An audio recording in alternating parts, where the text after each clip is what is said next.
Well, folks, if you're going to spend money on something, it might as well be something you actually like. That's what I always say. That's where the Club Random merch store comes in. That's right, get yourself a cozy hoodie. Look at this. This is really well designed. That's right, get yourself a cozy hoodie to snuggle away your sorrows or some new Club Random shirts. Look at all this shit I have. To attract a partner with similar interests and live happily ever after. I've seen crazier rom-coms, so head over to clubrandom.com and bring home some random. Claude is the AI for minds that don't stop at good enough. It's the collaborator that actually understands your entire workflow and thinks with you. Whether you're debugging code at midnight or strategizing your next business move, Claude extends your thinking to tackle the problems that matter. And instead of just spitting out answers, it actually works through it. It dug into the problem, pulled together research from a ton of sources for problems worth solving. Get started with Claude at claude.ai/clubrandom. It's not just getting older, it's what alcohol does while you sleep. Your brain goes a little haywire. Your liver gets stuck doing cleanup. And suddenly your watch is telling you your sleep score was concerning. Take Cheers Restore after your last drink or before going to bed and wake up feeling at least 50% better or your money back. For a limited time, our listeners are getting 20% off their entire order by using code RANDOM at cheershealth.com. I'll never forget a conversation I had with people that were close to government. And they said something really interesting. They said, Club Random. Now, the Kessler twins were 6 feet tall. Okay, well, this is a very rock star thing Right, if you wanted to use it for the answer to that question. Club Random. I hear footsteps. Be still my beating heart. I feel the aura. Hey. Hey, you got all dressed up for me, buddy. Not just for you, as you. Oh, yeah. Good to see you again, As pal. you. This is my best. Listen, It looks good. Your lady saw me like that in Florida. Look at this gold watch. Oh, boy. Diamond and onyx cufflinks. Well, you see, I don't wear cufflinks anymore. What? I don't wear cufflinks anymore. I You can wear don't them. either. I don't like do it to garden, but well, you're here. I can't believe the classiest guy in the world is here in my Rathskeller. Listen, this is some seller. I got to tell you, I look at the memories on this wall. $4.50 for the Beatles ticket, and I was responsible for getting them over here. Did you know that? Oh, that Beatles poster, Yeah, right. Shea Stadium, August 23rd, 1965. I was 9. Well, I was 18, 17, something like that. You were a teeny bopper star. I was a teeny everything. Oh, I know. I've remained a teeny other than... It's just amazing, the chapters in your life. The documentary, HBO, we talked about it on Real Time. But, it's, if anybody was begging for a documentary, because like you just forget so many different compartments in your life, and then you put it all together. And there's just not a dull moment in the thing, because it goes from, teeny bopper, that's kind of interesting, and then, to down for a while because the 60s and, the Beatles, those assholes came in. They were good assholes. I was happy. No, I was happy it happened, frankly, because I'd met them in Europe and kept hounding my agents to bring them over and trying to educate them who they were. Not in a media-driven society. They had no idea. But you know what happened? When they came, Bill, it was really good for me, because up until then, even though we had shifted the culture, all the teenagers, the pop music was not accepted. It was our fans, and then no one liked us. Oh, that's true of everybody. You got your fans, and we had our fans, and the adults hated us, clergy hated us, et cetera, et well, cetera. that's why the kids liked you. Yeah, exactly. That's what you want. Yeah, totally. But then when they hit, Madison Avenue opened up. There was a lot of attention on pop music. And then I said, wow, this is cool. And I was writing, and I was living in Europe. It was cool for me. A lot of my buddies got hurt, but, it's the way the business goes, right? The superpower, I guess everything they call a superpower these days, but some people do have it, is writing. In music, it's like in basketball, we say creating your own shot. You don't need a guy to pass it to you. That's right. That's rare, but some can do it. And same thing in music. I mean, that's really, to me, that's what they and Dylan, that was the biggest revolution. It was that the artists were writing their own material. Before that, artists did not. No. Right? No, very rare. Sinatra never wrote a song. Never wrote a song. Presley didn't write. Put his name on a few, as we discussed on the show. That's right. Yes. That's a whole other thing. No, that's but true. Most of them did not write their own music. Yeah. But as I stated on the show to you, I realized that early, that without the writers, whether it's TV, movies, songs, what have you, there are no success stories. There's no record companies. There's no lawyers. There's nothing. The writer or the written, the play is the thing, is everything. Everything. You know what I never understand about songwriting is how could it possibly be? There's only like 12 notes, right? Or something? That's right. Okay. How could it possibly mathematically be that there's any song that hasn't been written? It just seems like it's the hardest thing in the world. I don't write songs, but to like, how can there be so many combination of notes that are different if it is a finite number 12, which I'm sure does have a, multiplication factor. Of course. And yet they keep doing it. Yeah. And it has to be simple. You want to write a hit song, you got to do it with one finger. When you look at those notes, if you can play it on one finger, you got a chance of having a hit. When you get too fancy, it's all these great composers that have done these films, Really? etc. They've never written hit songs. It's so complicated. If you just keep it simple on that finger, that important finger, that active finger. I mean, look, as I always say, I'm just the young man in the 22nd row. I'm just a fan, which is very liberating, not to have any musical talent, but to my ear, and I am a big music fan. Yeah, I cultivate my collection very carefully. Yeah. And I'm so glad we're having this time as opposed on the show when you were plugging like 9 things. Yeah. Now I can talk to you about the music, which Sure. I'm a big fan of. And But it just seems to me, from my ear, that it's a little more complicated than Bing Bing Bing, because there's a certain sort of crying quality in certain songs that just gets to me. Like Hold Me Till the Morning Comes. Perfect example. I mean, to me, that's, who is it with you on that? David Foster? No, or Peter Cetera. Peter Cetera. Peter Cetera. Yeah, he did a great job. Great singer. Yeah. But when you construct those songs, we're very aware of the kind of buttons that we have to push. And going back to good being the enemy of great, you can't just sit down and write it. Everybody can write a song. Most people do. But to hit the real magic and to get the money notes, it takes a little crafting and awareness. And when you look at the success of Cole Porter, he wrote in a lot of minor keys. And in a minor key, you can really evoke a lot of emotion. Irving Berlin had a piano that was put in one key, the key of F. He never played in any other key. I've heard that. Yeah, and I true. think intuitively, even the casual listener gets it, that it is the minor keys. You can hear that. You can hear it, absolutely. But still, since that secret's out of the bag, it's not like anybody could just sit down and go, oh, well, I know the secret, minor keys. Yeah. It has to be some further, and it doesn't have to play off of major keys because it's the change that evokes the emotion. Yeah, exactly.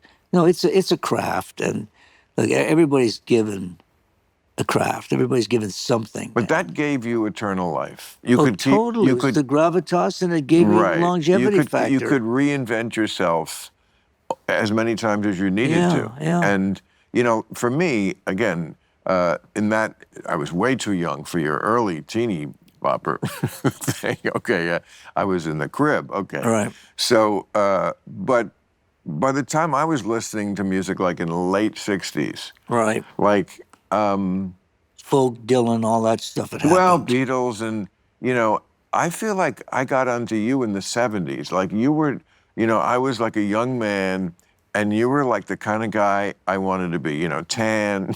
I always wanted to be tan and Irish, It's very easy. Just get out in the sun. Well, no, Everybody for labeled, you. I love the sun. That's because Yeah. you're a heritage. My Irish people, that Don't go in doesn't the sun. doesn't work for us. Just go in the sun. Yeah, you just look better the more you're in the sun. Case of a tie, I get a tan because I hate makeup. You know who taught me? Cary Grant. He said, don't wear makeup. And this goes way back to Vegas. And he never wore makeup. And even Dean, a whole bunch of us were kind of taught to get a tan and don't put that stuff on your face. Yeah, you fucking guineas don't need makeup. That's exactly. Yeah, no kidding. Right. Your skin is olive. That's what I always want. So I like you in the 70s, you were like, if you weren't in the Rat Pack, you were on the waiting list. You were like the I was in there. You were in there. Oh, I was a junior member, without doubt. Member, absolutely. Right. I saw it all. No, I did it all. I mean, I felt like you were. Anyway, so as a young man of that age, I was like, this is what I want. A guy in Vegas. The songs were all like about sex, as much as you could do. But, she's a one-man woman, and I'm a two-time man. And not apologizing. And I can't help myself. I'll do it again. Yeah. Listen, the women, the first thing I got into was the women. I wasn't a great guy with chicks when I was a kid. I got a hit record that flooded open. And then I made up for it. All of a sudden, I was getting action I never dreamed of getting in every country, every flavor. Right. So I stayed with it as opposed to other naughty things, and that was it for me. Yeah, because music just really gets to women. My theory always is, besides that we all love music on a very visceral level. Right. But for women, what they crave is men being more open, more communicative, saying the things they want to hear as opposed to grunting guy, sure, I love you, or whatever, me too, Right. So that's what a lot of music is. It's a man, if it's a man, it can be a woman, but certainly, two women, heterosexual women, and of course that could be anything. You have to apologize for everything before you even say it to start the point. It's just, they're hearing the things, you're 3 times a lady, and they're just... It's a door opener. It's the door opener music. Yes, exactly. And the other goes to the brain. Right. Yeah. That's comedians. Comedians. I know. That's why we all want to be singers. That's why I want to be a Canadian. I'm sick of the other. I don't want it so easy. Who wants that to go through the brain? Jesus Christ. It's like that Strait of Hormuz. I got to go through there to get to... When you get to sex, it's all the brain. But With somebody... us? No. It all came up. You can't write songs, I left my brain and stuff. It doesn't sing. Somebody came up with, we're going to use heart. The heart does nothing in sex. It's all up here. You know that. The heart's meaningless. Remember Dr. Ruth? Sure. Hello, Bill. How are you? I'd like to be on your show. Less sex if you do it 3 times a day. You will live for 20 years. Exactly. Very good impression. Thank you, sir. The kids don't know, but she's on TV all the time for a while as this sex therapist, this little homunculus German lady. She was a fire. What do you call it? Fire. She was as tall hydrant. as a fire hydrant. I was taller than her. Her and Sammy Davis, I towered over. Dubious distinction. But she would always say, the most important sexual organ is the brain. Mm-hmm. And I guess it's true. It's very true. Well, it's certainly true as you get older. I'm just speaking, I won't speak for all men, but for this man, and I think this is all men. Yeah. You have so many hormones racing through your body when you're 15, 20 years old. That's right. That, the brain, it's involved, but like your dick gets hard when the wind blows, That's right.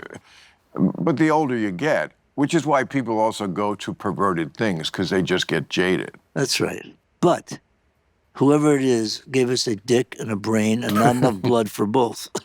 And that still prevails into your later age.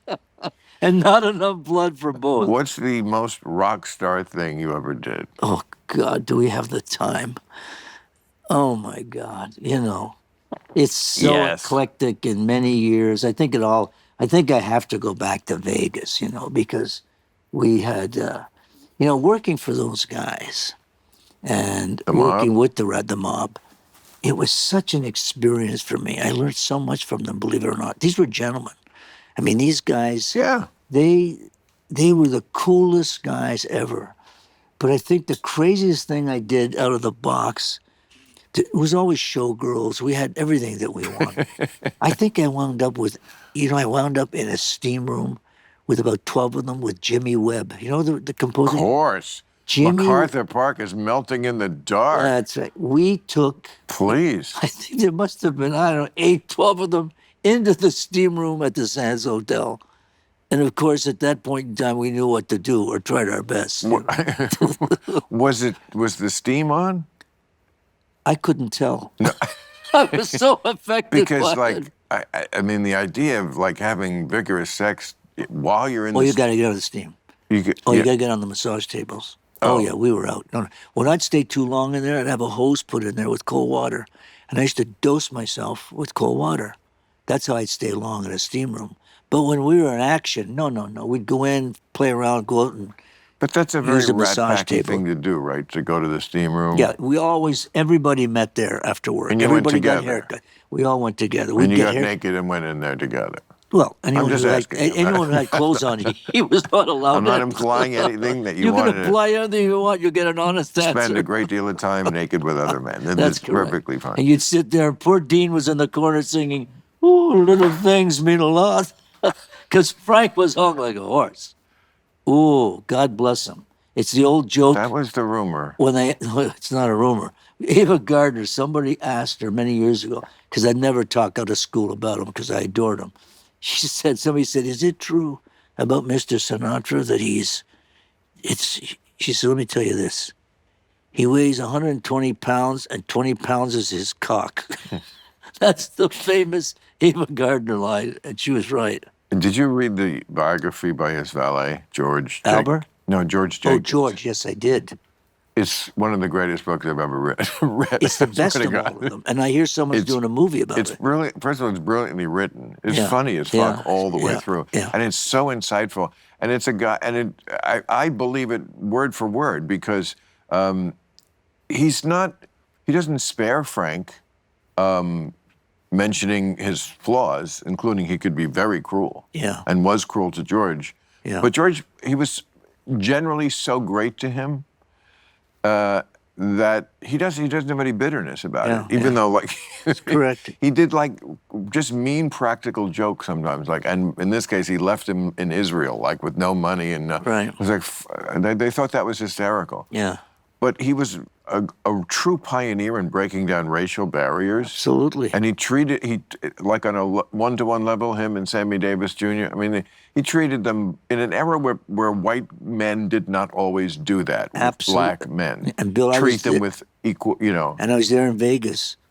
when Sammy could not come into our hotel. And Frank put his foot down and Right, moved them yeah. all out of the black hotels and said, they work in this hotel or I'm not here. He changed it, Sinatra. Right. Everyone came over and lived at the Sands when they weren't allowed to. I love when you do his songs. I'm Not Anyone?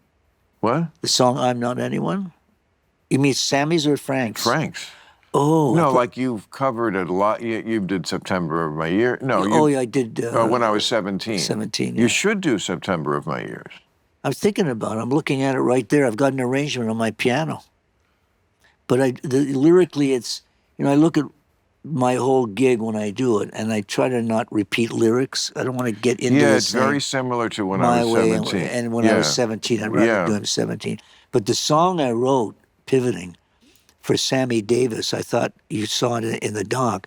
That's one of the most important songs to me that I've written, and that I cherish, called I'm Not Anyone.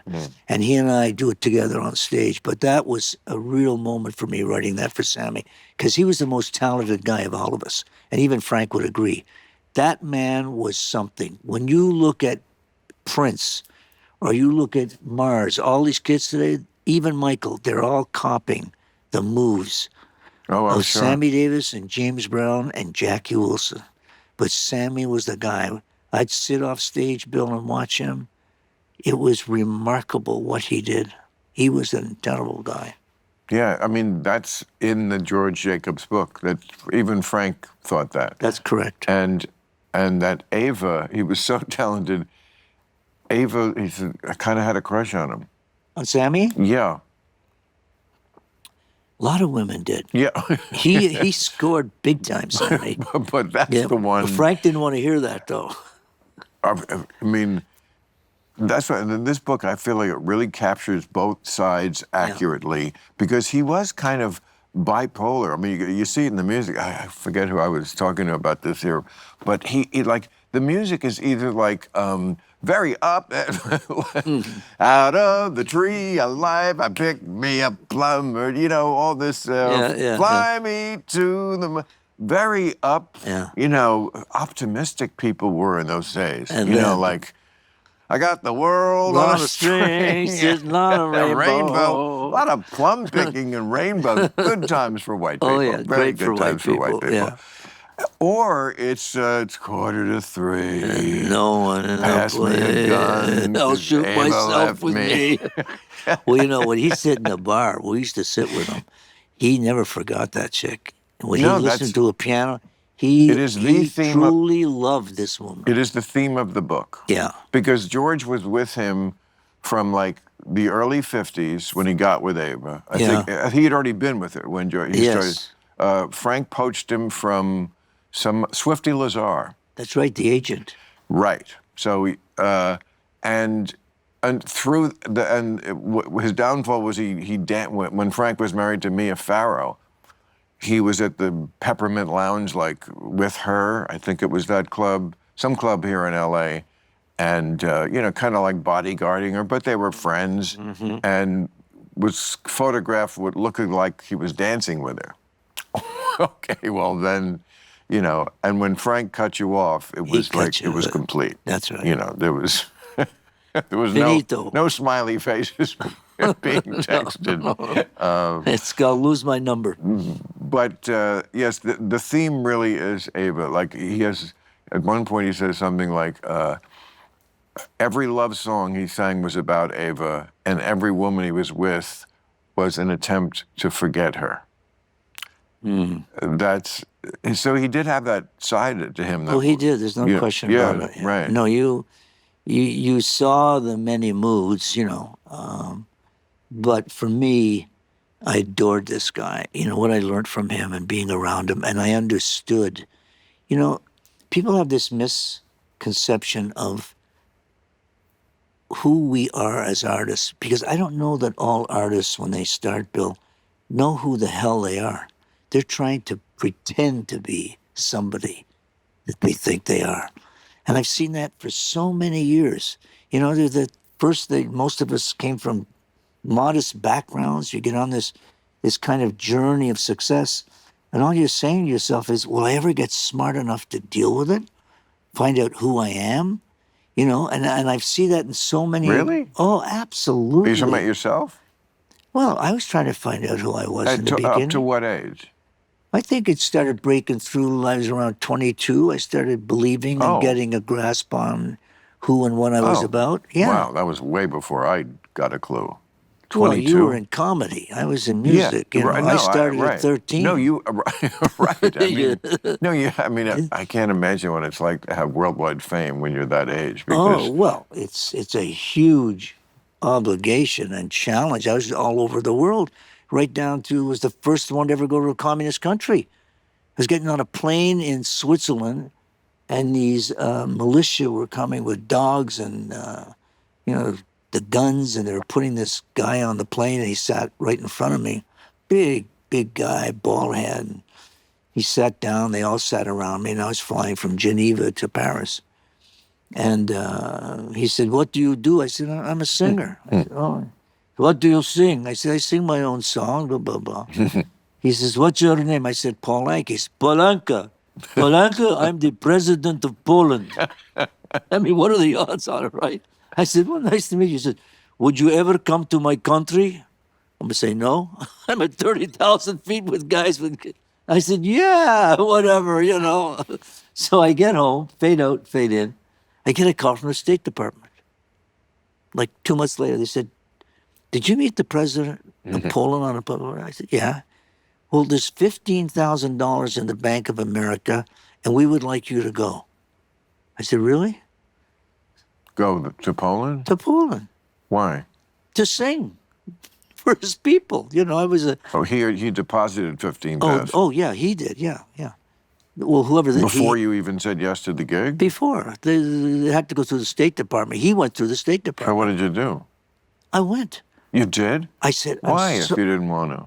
I didn't say I didn't want to. Oh. I couldn't give him a quick answer. It wasn't I like see. going to Vegas or Fontainebleau. Right. It's Poland we're talking about. So now, I'm curious. You know, I've lived my life What being year curious. was this? 1960. Oh, so they were still behind the Iron Curtain. Oh, yes. Was it 63? Yeah, I'll tell you when it was because Wow. I'm spacing it. I go over. Wow. First of all, we check in a hotel. One bathroom for the whole floor. No room service. And dark and bleak. I go to the Canadian Embassy. And I say, can I have some ham and some food and some bread? I mean, it was a choice. The only thing I had was vodka. The Polish vodka with the straw in it. I mean, we blasted out every night. What did you eat? Ham, crackers. Oh, they did have that. Oh, yeah. Well, the embassy gave it to me. Oh, I see. So now they started bringing these people to these shows on these streetcars. And the tracks went right into the stadiums. And every night when I go to work, I'd see like old factories in the distance and one light. It was depressing, right? But the people were amazing. They were unbelievable. They knew the music because they were manufacturing postcards and putting my music on a postcard and selling it to the people behind the Iron Curtain. Wow. So now, the point of all this, I'm sitting with this guy from United Press, like this, around 6 at night. And there was an old radio in the corner. And they were pumping in Radio Free Europe. And they have a limited vocabulary. It's like talking to Arnold Schwarzenegger. There's like 60 words. So now, there's like 60 words. And I'm sitting with this guy, and I hear the guy goes, and President Kennedy landed in Dallas at 1, and he was shot. Oh. And it's just, and do you know when you're so removed? That's where you heard it? Sitting in a dressing room in Poland with this guy. I said to this guy, I said, I think Kennedy's just killed. He said, what do you mean? And we go over to the radio. Sure enough, I start crying. I go on stage a few minutes later, and the place was packed and had all government people. I said, ladies and gentlemen, I'm going home. My president's just been killed. But I will come back one day. I just have to go home. Right. The place, they loved him. They went nuts. The next day at the airport, people were coming up on Matchbox covers writing, we loved him. The Russians did it. I'll never forget that day. Well, and I mean, it's especially poignant for the kids who may not know that in 1963, when this was going on, Poland being behind the Iron Curtain was supposedly part of the Warsaw Pact, of course, led by the Soviet Union, and we were the enemy. Mm-hmm. We were NATO and the West and America, and they were communists and, you know, in the Soviet orbit, and we were supposed to just totally fucking hate each other. That's right. So the fact that they reacted this way shows you it was all a facade. And I had the same, a total, because when I went to Czechoslovakia, they heard about Poland. I went back a couple of years later to Czechoslovakia, and they assigned a communist member, this woman, Natalie Lachiva, and she was a communist member. And she said to me, you know, they're not all communists. There's only 1 million of us. And she'd show me her card. And every night at dinner, we'd debate about my country, the U.S., what we stand for, and what she thought about us. And we would go back and forth after every show. But the people were amazing. They'd show up. I'd go down and do a show in the bar. There'd be a few hundred that would show up. And the last dinner, when we said goodbye, I said, you know, hopefully one day you'll understand where I'm coming from. Fade out, fade in. I get a letter from this woman about a year ago, a year after the date. Remember when the Russians moved in with the tanks and took over Czechoslovakia? 68. Yeah. They move in. She writes me a letter. She said, dear Mr. Anka, you were so right. Wow. About what we have to live through. You were so right about your country. Can you help me? My daughter, who you met, and I met this kid of hers, I've smuggled her out of Czechoslovakia to Belgium, and I don't have any money to pay. I said, this is from the U.S. I answered her. I sent her the money. I put the kid through school. Good for you. It makes me so frustrated when I see so much sympathy for communism among kids today, because they just are not taught history. And just because we lived through it doesn't really reach them, because they're entitled and they think they know everything. And that's a lot of youth of every generation. Of course. You think you know everything. Yeah. Okay. But we did try this. It is an evil, evil system that just doesn't work. I don't know what debates you were having around the bratwurst barrel there at 12:30 at night when you were 22 years old, arguing for America. But, you know, my argument would be, you're fucking standing in line for a potato. And have you seen our supermarkets? I mean, you have to harness human nature to make any institution successful. Human nature is selfish. That's right. Communism pretends it is not. That's right. If I had to write a book on communism, I would just put that sentence in there. That's it. That's it. Thin book. Thin. I mean, Bill Maher's thin books. Quick update, small tweak, famous last words. 4 hours later, you've got 17 tabs open, 3 half-finished drafts, and a deep personal grudge against the whole project. Well, that's when you hand it to Claude. Claude is the AI for minds that don't stop at good enough. It's the collaborator that actually understands your entire workflow and thinks with you. Whether you're debugging code at midnight or strategizing your next business move, Claude extends your thinking to tackle the problems that matter. And instead of just spitting out answers, it actually works through it. It dug into the problem, pulled together research from a ton of sources, and started connecting things in a way that, well, felt annoyingly thoughtful. Like, oh, this is what you're supposed to do. We've had Claude build a couple of internal tools on the fly, dashboards, trackers, just by describing what we wanted. No coding, no delays, which really makes you question how much time you've wasted before. And connecting it to our Google Workspace was a game changer. For problems worth solving, get started with Claude at claude.ai/clubrandom. You know, there's a moment in life, I'd say somewhere after 30, but definitely by the time your knees start cracking, when you realize alcohol has changed the terms of the relationship. You're drinking less and somehow still feeling worse the next morning. But it's not just getting older, it's what alcohol does while you sleep. Your brain goes a little haywire. Your liver gets stuck doing cleanup. And suddenly your watch is telling you your sleep score was concerning. That's where Cheers Restore comes in. Take it after your last drink, whenever that is, no judgment, or before you pass out. It goes to work while you're drooling on your pillow. The next morning, you wake up feeling suspiciously okay.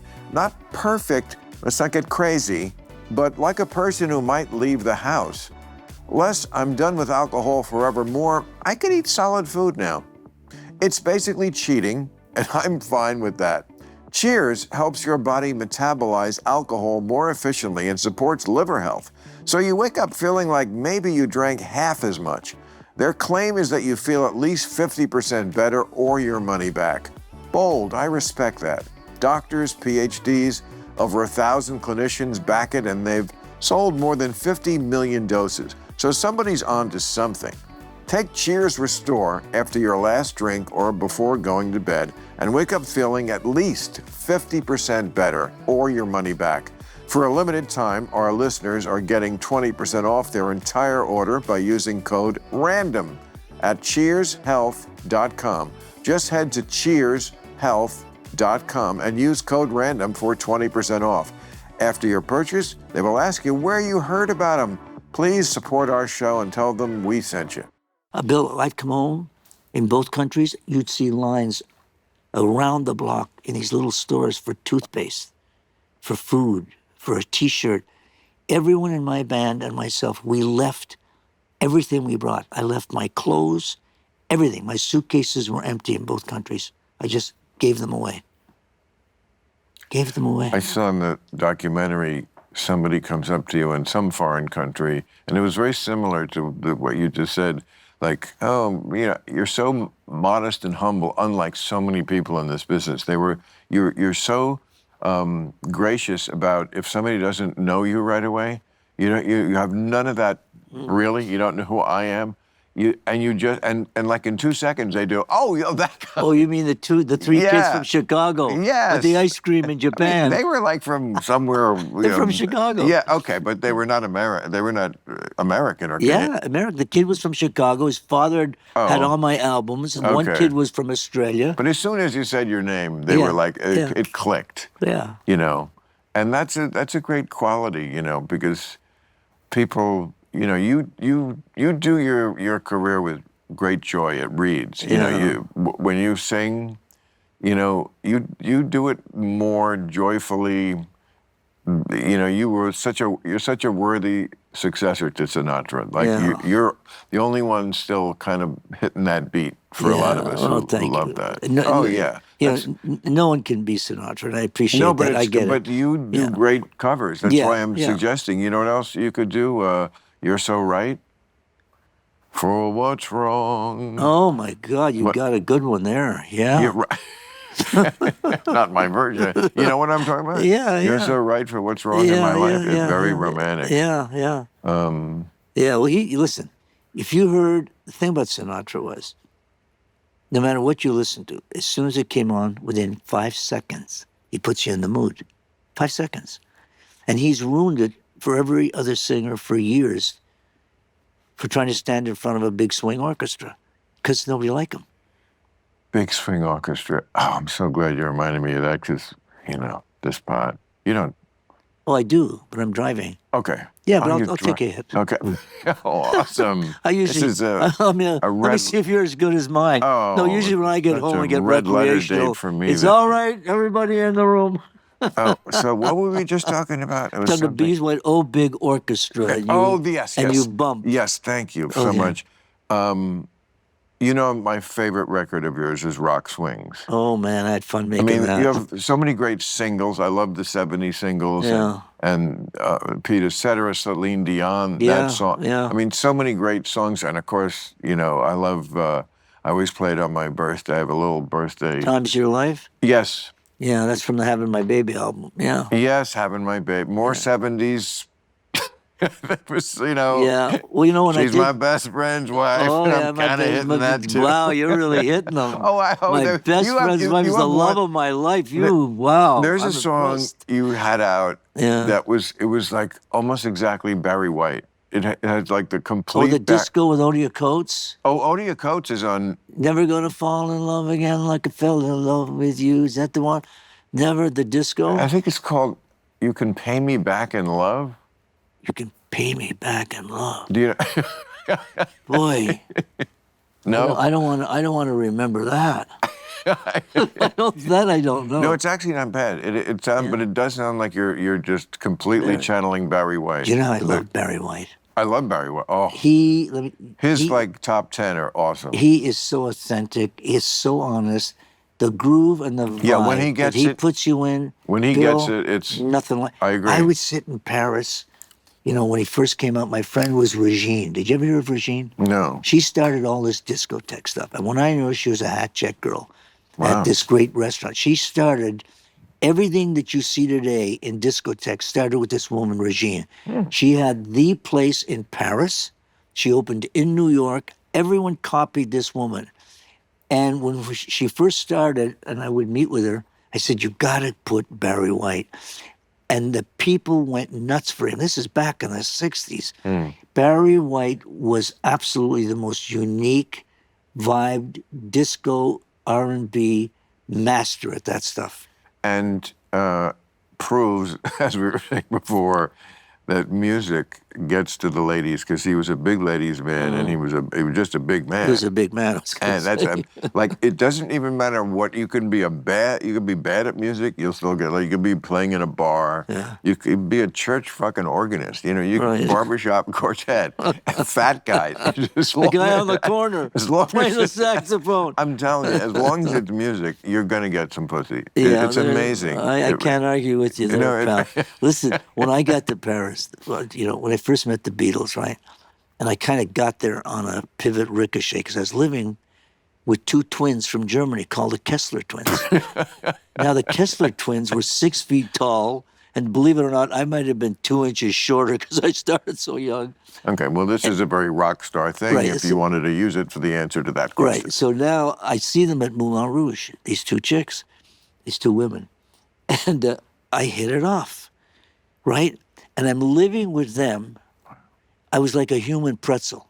Between the two of them, I had never in my life, you learn from experience. These two women became my best buddies and everything else. And Really? Yeah. And then one night I needed to come up for air.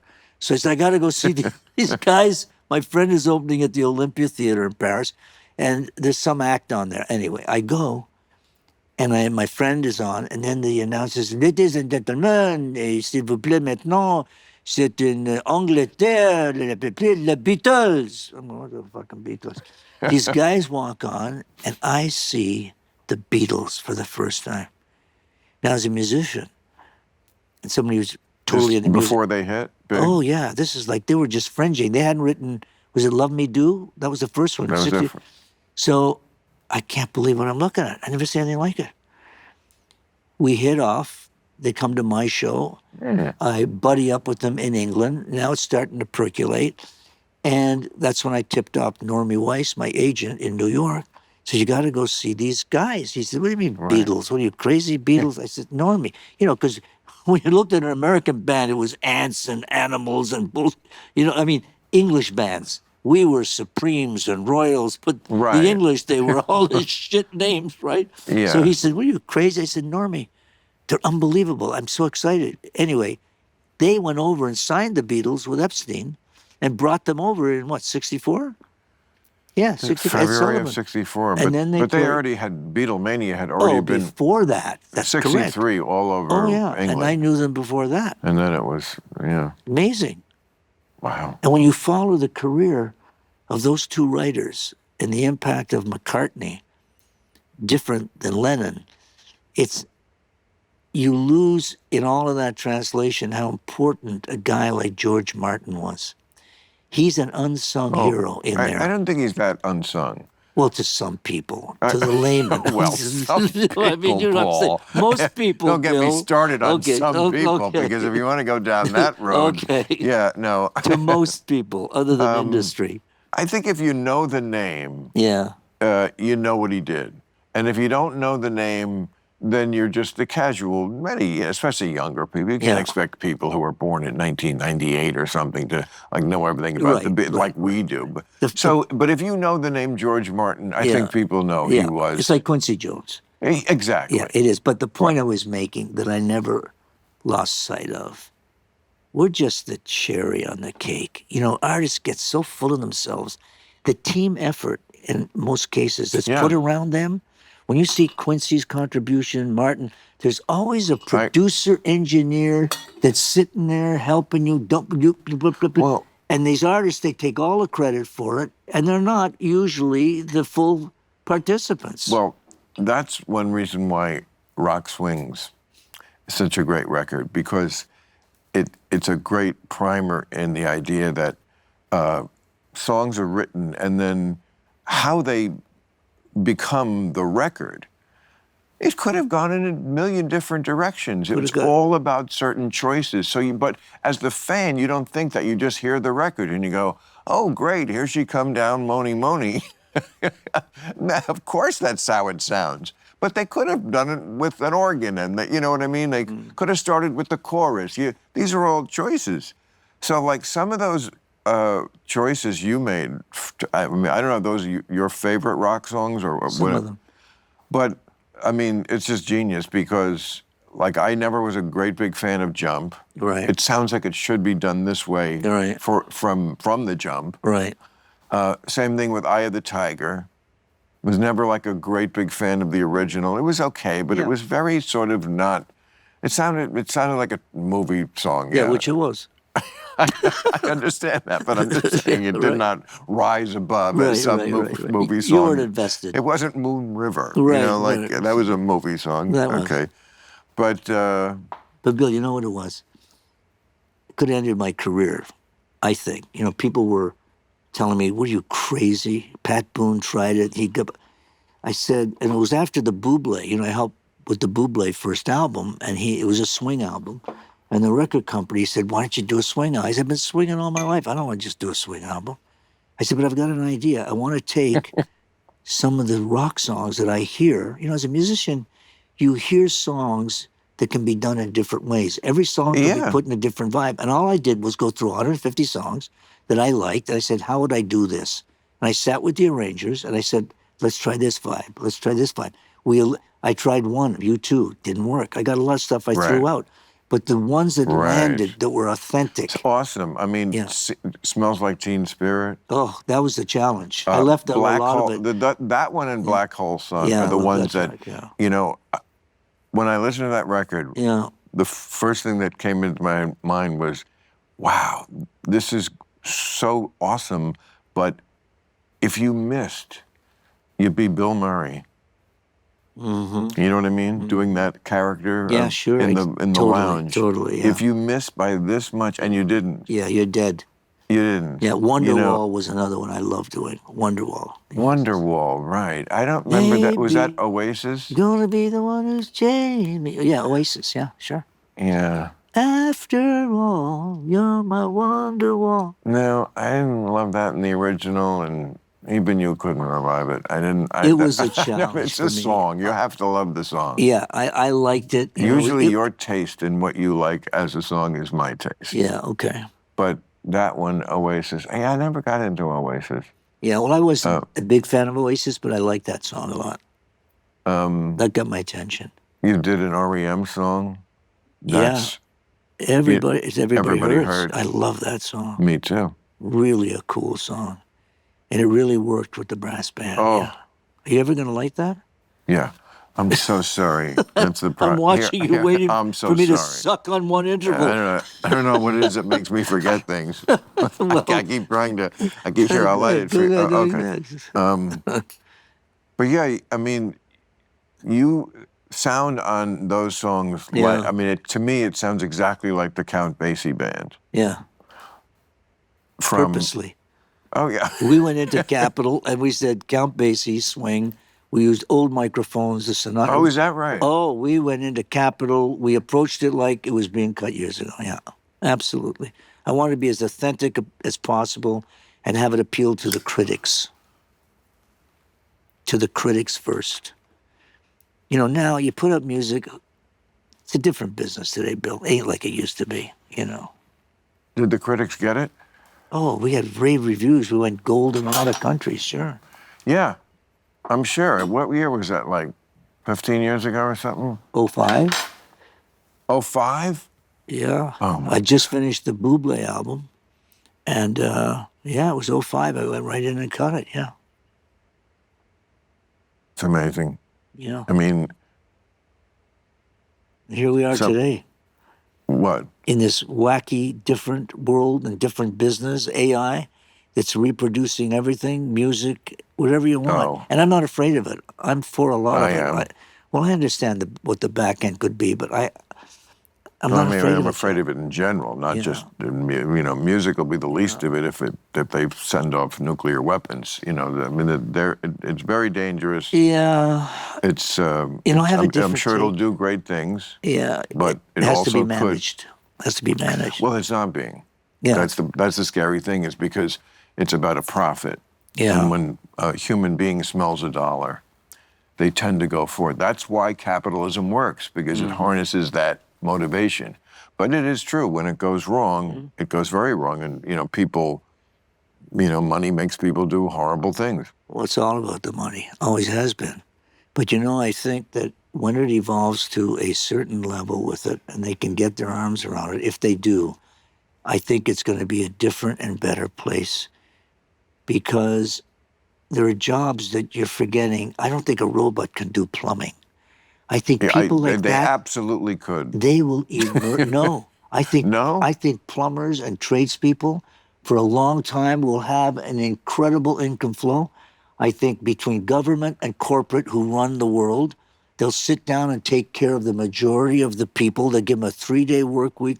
They'll find a formula like they always have historically where there's a balance. Now, in that balance, will we be number one in this corridor of Canada, South America? I don't know. You got China and Russia. There's a lot of moving parts out there that this whole scenario can change, but you'll never replace what this country represents in terms of a Well, democracy. I think this is why you look so good at your age, because you're basically optimistic. Because I don't see it Always. at all the same way. I don't. I totally think a robot will be doing plumbing on your house. Not for a while. I think they'll construct it, but I don't They think have they won't They drive cars. I by know, the- I know. So you I think know. plumbing Absolutely. plumbing is more? Last on the list. I don't think a goddamn robot's going to dig it up and go up in the ceiling and say, "Hey, Hank, what's the measurement on the tooth?" I think that's exactly what they'll do. We'll talk in 2 years. How's that? Let's have a bet. You got it. How much you want to bet? I'll 10. give you a gold record, and you're going to give me I will. that sign over there with the Beatles. I will bet you 10 Trump coins. Wait a minute. He's got his. No, he's I got want his. some value.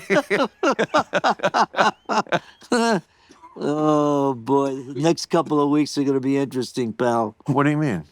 Well, you mentioned our president. Yeah, about what? Well, I just think War? things have to calm down. I think we got to get an off ramp here, and I think there has to Yeah. be some changes because Well, you're dealing with 100 million people that are very stubborn and smart, and et cetera, et cetera. I think this ain't an easy one, pal. it's not an easy one, but all great endeavors, and it could turn out to be a great endeavor because if they do get rid of that horrible, it's a fascist theocracy, like Yeah. the worst of all worlds as a government. For years. Okay, and fucked up the Middle East Yeah. constantly. They're like right. just the biggest troublemakers. It turned out it wasn't the Arabs. It's Yeah. You know what? It's like in The Godfather with the Arabs and the Persians. Tartaglia is a pimp. It's Right. Barzini all along. Yeah. It was always Iran. Absolutely. So like, it's fine with me if this is where it stays as far as damage done. Nothing. I think it's unrealistic to ever expect any great endeavor not to cost lives. The Civil War was a great endeavor, and Sure. it cost 600,000 lives. Sure. At a time when that was a hefty percentage of the population. And the French in Asia, millions. Yeah, I'm not saying this is on that level, but Yeah. I'm saying if it could transform the Middle East, which has been one of our biggest problems in my entire life. Mine too. Yes, and recognize that Israel is our most natural ally, not just in the Middle East, in the whole world, quite Correct. frankly. Correct.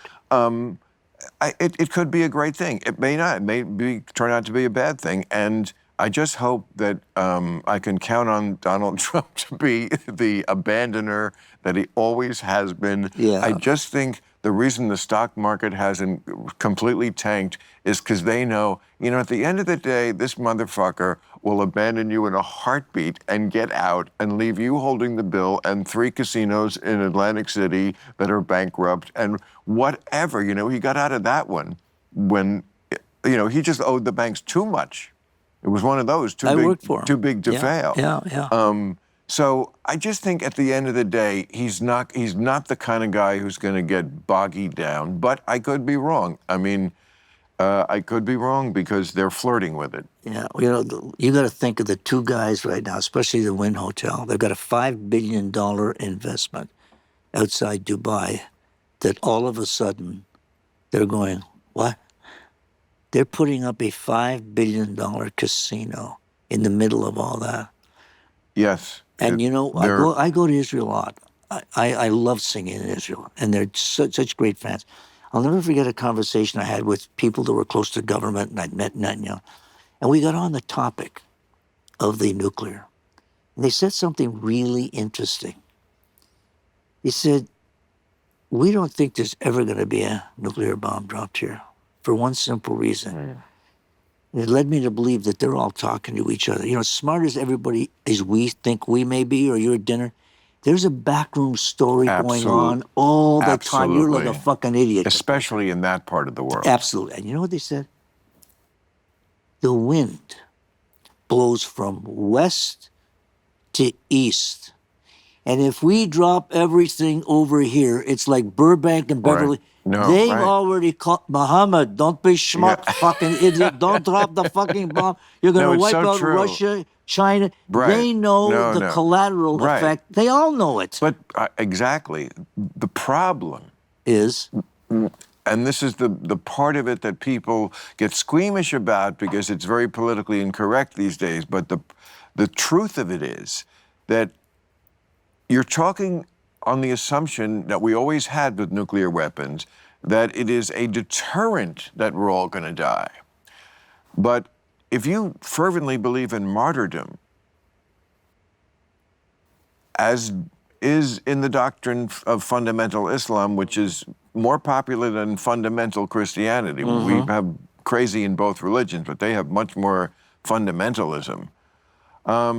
If you really think that the way to paradise is through this kind of martyrdom, then that is not a factor. Then that is not something that, no, I think when people get hold of power, like the Ayatollah, they don't really want to die. yeah, they don't. They don't. The people, they're not shy about putting them as cannon fodder. Absolutely. And human shields. Yeah, nobody escapes that, though. You know. I mean, they better be out of town when that hits. Which Israel would never do.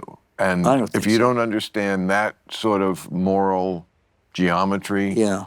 then that's why there's so much anti-Semitism now. Yeah, I think it's they have- opened up all that bullshit. Yeah. But you know, when you go back to the effect, when we dropped those 2 bombs on Japan, it was over. Yeah. Those guys had meetings. There was no way. There was no comeback out of it. And, you know, when Oppenheimer and all this could put that together and, you know, it was Roosevelt. When they decided to drop those No, 2. Truman. Oh, Truman. I'm sorry. That's right. It goes back to, didn't the Japanese, wasn't it Roosevelt that they handed they came in and said that there was going to be a declaration of war and they were late?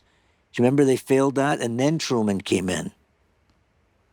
Well, I think Truman came in after, didn't he? FDR gets reelected in November of 1944. Right. Dies, I think, in February. So like a month after he was inaugurated for his 4th term. Right, and Pearl Harbor came.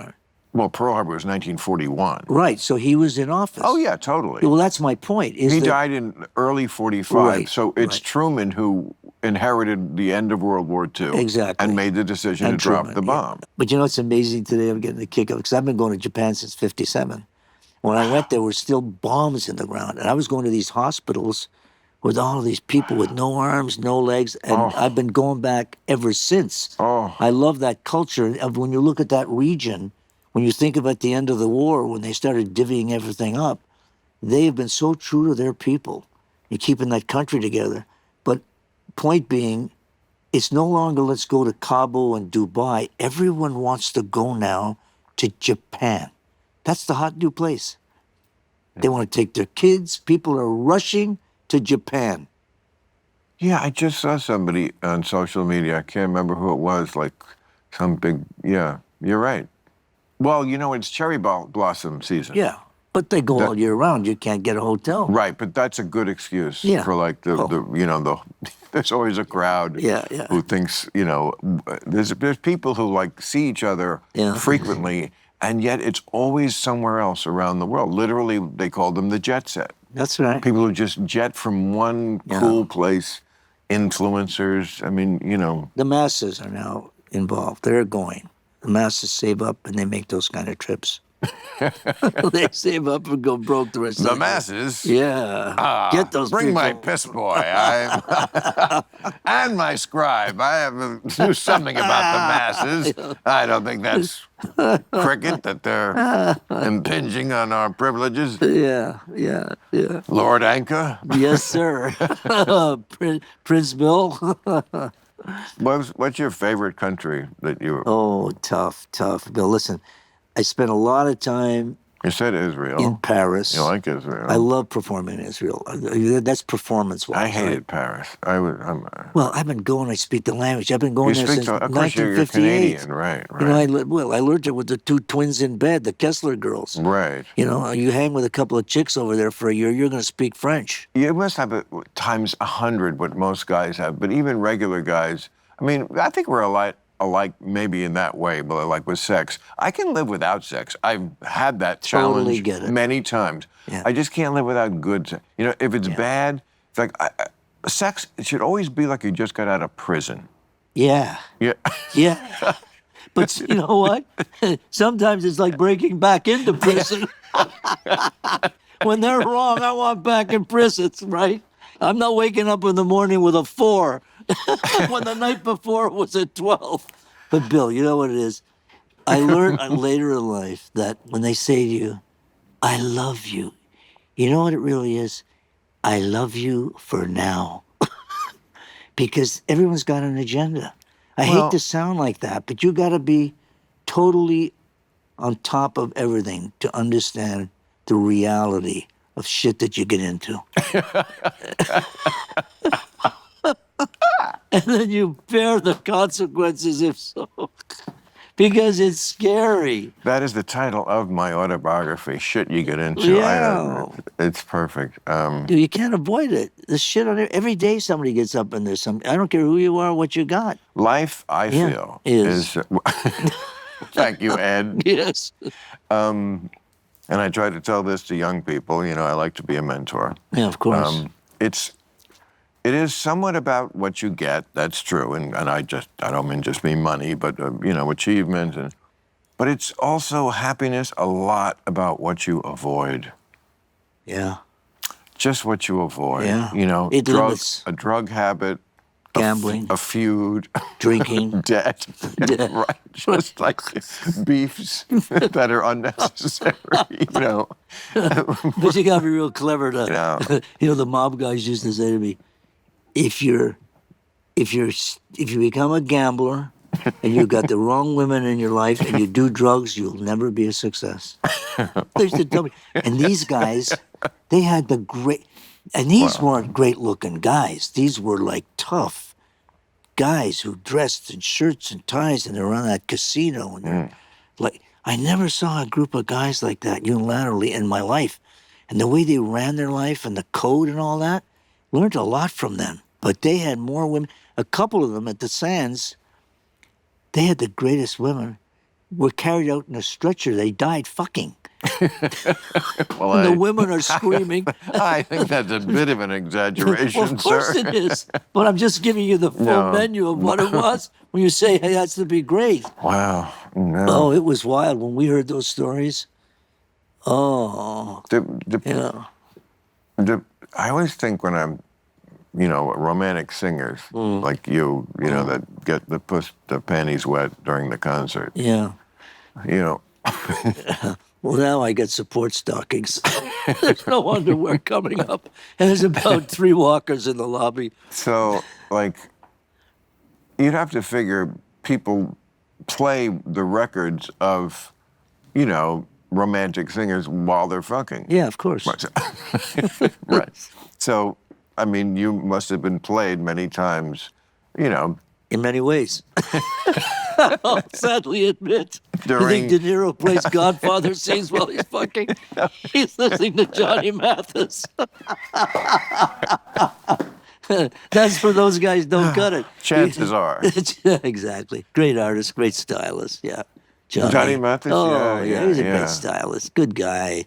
You know, stayed true to what he did. I really, Oh. yeah, he just retired. So what was I saying there? Back to something we haven't touched on in 20 seconds since I've met you. Ah, damn. Anyway, it was an important question I You- had. it but- was- I know. Yeah, go ahead. I know. So, yes, so people listen to you and Frank Sinatra Go ahead, and yeah. other romantic people. Yeah. Who does that person listen to? Who does Frank Sinatra listen to when he's fucking? Who does Paul Anka listen to? Interesting. Well, You sometimes can't listen to yourself, or Well, maybe you can. it's like Maybe no, it's better. I never listen to myself ever. So while you were fucking, you never. I never. Oh my God! Some chick must I have think asked for it. I think it'll bend in the middle. I think there's not a chance I would listen to myself. So no woman No. in all those years of all this ocean of I love. guess, but it's not. I'm gonna accommodate them with something substantial. I'm gonna play what I'm sick of hearing. No. Well, no. I've got a As long wide. as you play the hits, Paul. Well, even Nobody the likes- hit. You want to fuck the lonely boy? Nobody or likes puppy to- love? And they called it Puppy. Nobody likes to be fucking you and hearing deep cuts. Okay. They want to hear the hits. Well, I'm gonna hit you with the bat between my legs. That's it. There's no way. Too much to ask. Yeah, what the is hits. this? No. I sit at a piano beforehand. Well, you have a know. repertoire that, you're not unique, but it is one of a big, to me, level of people who, you go to their concert, it's all hits. For the most part, yeah. Yeah, except what they want to, but they can. Yeah. You could. Yeah, sure. Eagles can do it. I mean, Sure. obviously McCartney, but Billy Joel, but, Streisand, if she chooses to Yeah. sing. But, it's not a lot of people on that list who can do the whole concert. Yeah. And it's hit Elton John. Well, all the acts that It's a are lot of making- people. Yeah, it's a lot of people, No, it's all not- very talented. It's not a lot, but it is. But it's a lot when you think about the ratio, because all the older acts, the vintage acts, they're the ones selling out. And there's a couple on the younger level, Madonna, she can do it. Yeah, well, she's in her 60s. You know what I'm saying? Yeah. 60s? Why? 60s. When was that? Oh my God! I see her in the paper. She looks 27. Yeah, of course. Has she had work? She must have had. I mean, I never thought Madonna would be that person who went in for that much because she was always such a tough chick. Yeah. I thought she'd be like, "Yeah, this is what I look like at 65. What are you gonna do about it, bitch?" Not her. Not, but No, baby. Listen, the United States, what we've introduced to the world, and I've traveled it, is the visual and the aesthetic and the sexuality of how we look and what we present. You go to these other countries, they didn't do that years ago. We started all that. Really? Oh, God, yes. How you look, the aesthetic of your face and your body. And Other countries didn't care about no, it. when I go to Israel early in time, they'd say, "What are you people sending us all this sex stuff and all these stuff?" All these countries would bitch at me. No, you go to Japan. When I saw this film with the ping pong player, the kid. Marty Supreme. And I saw the scene with the Japanese at the end. Yeah. And they were in that time period. And they're Yeah. standing up and freaking out. Right. So one part of the film, and it was a great film, they did a good job. Then I said, wait a minute. They didn't do that. For years, you didn't see that enthusiasm or sexual or aesthetic in Japan. All the years I went there from 57 on, no way. They're an amazing culture. The way they educate their people, the way they look at life, all of that stuff. And sex was like, no way. This isn't like France and Italy. You go to France, the wife is the other woman. It's a whole different culture, always has been. Not down there. And you don't even meet the wives in Japan. So what I'm saying was, when I saw the film, that wasn't it. And they weren't sexually like the other countries. Like when I went to Brazil, I mean, my back, you'd think a tiger would run its claw down. They're maniacs. I mean, if anyone wants to go to the most swinginest country, go to Brazil. Okay, but even I, who am not a world traveler, could have guessed both those things. I would get Japan versus Brazil. Oh, okay. I mean, Brazil is a country of 190 million people, all with a great ass. And that's just the men. And they have Rio. Yes, to me, Brazil, just Yeah. They might as well have a hot chick on the flag. Oh, yeah, absolutely. Okay. But Japan, I think it traumatized from the war. Yeah. And also a lot of ancient culture, Shinto or whatever, the Yeah. Buddhist, whatever culture, religion, I should know better, but it's a mixture, I think. I don't know, but very religious because before the war was over, they had an emperor who was a god. That's right. He was a god on earth. In fact, one of the stipulations of the surrender was keep him there. He had to go on the radio. Yeah. He had to go on the radio and tell the people that he wasn't God. Correct. Well, the advisors around him, when they sat down and made the decision that we were going to end the war, they said, you need to end this because your position and what you represent to our people will be gone, dissipated. That was part of the decision making. After the bombing, all the people would be gone. Well, there were still some, whoever's left. This was a lot closer to genocide than anything Israel has ever done. Yeah, well, Israel's never done anything like that. Nothing close. Nobody's come close. But when you wipe out 60 to 90%, this is what genocide means. Anyway, right. Yeah, sure. We won't get off. I think we could just say people back then did not take any shit. You owe me a trip to Japan, and we'll go to Brazil together. We'll see how you feel. I'll take you to Japan first. My days of traveling overseas are over. How about Japan? Even in the country, I don't really travel anymore. Oh. You're made of sterner stuff than I am because you're still traveling a lot. Oh yeah, yeah, a lot. I go to certain countries, and that's it for me. But I agree with you. I won't go to a wedding. Somebody's getting married in some stupid place over a record. Nothing. Not even a... But you must go to Japan, Bill. It's a 10-hour flight. You have your own bedroom, and you will see a culture, and you'll come back so impressed. I'll take you. I'll buy you the ticket. Paul? What? Come on, Bill. Bill. No, I'm 70. I know what I like. I'm 84. I know. You don't know what you like yet. I do. You have to know what you like. Your mind can be swayed. I promise you. You gotta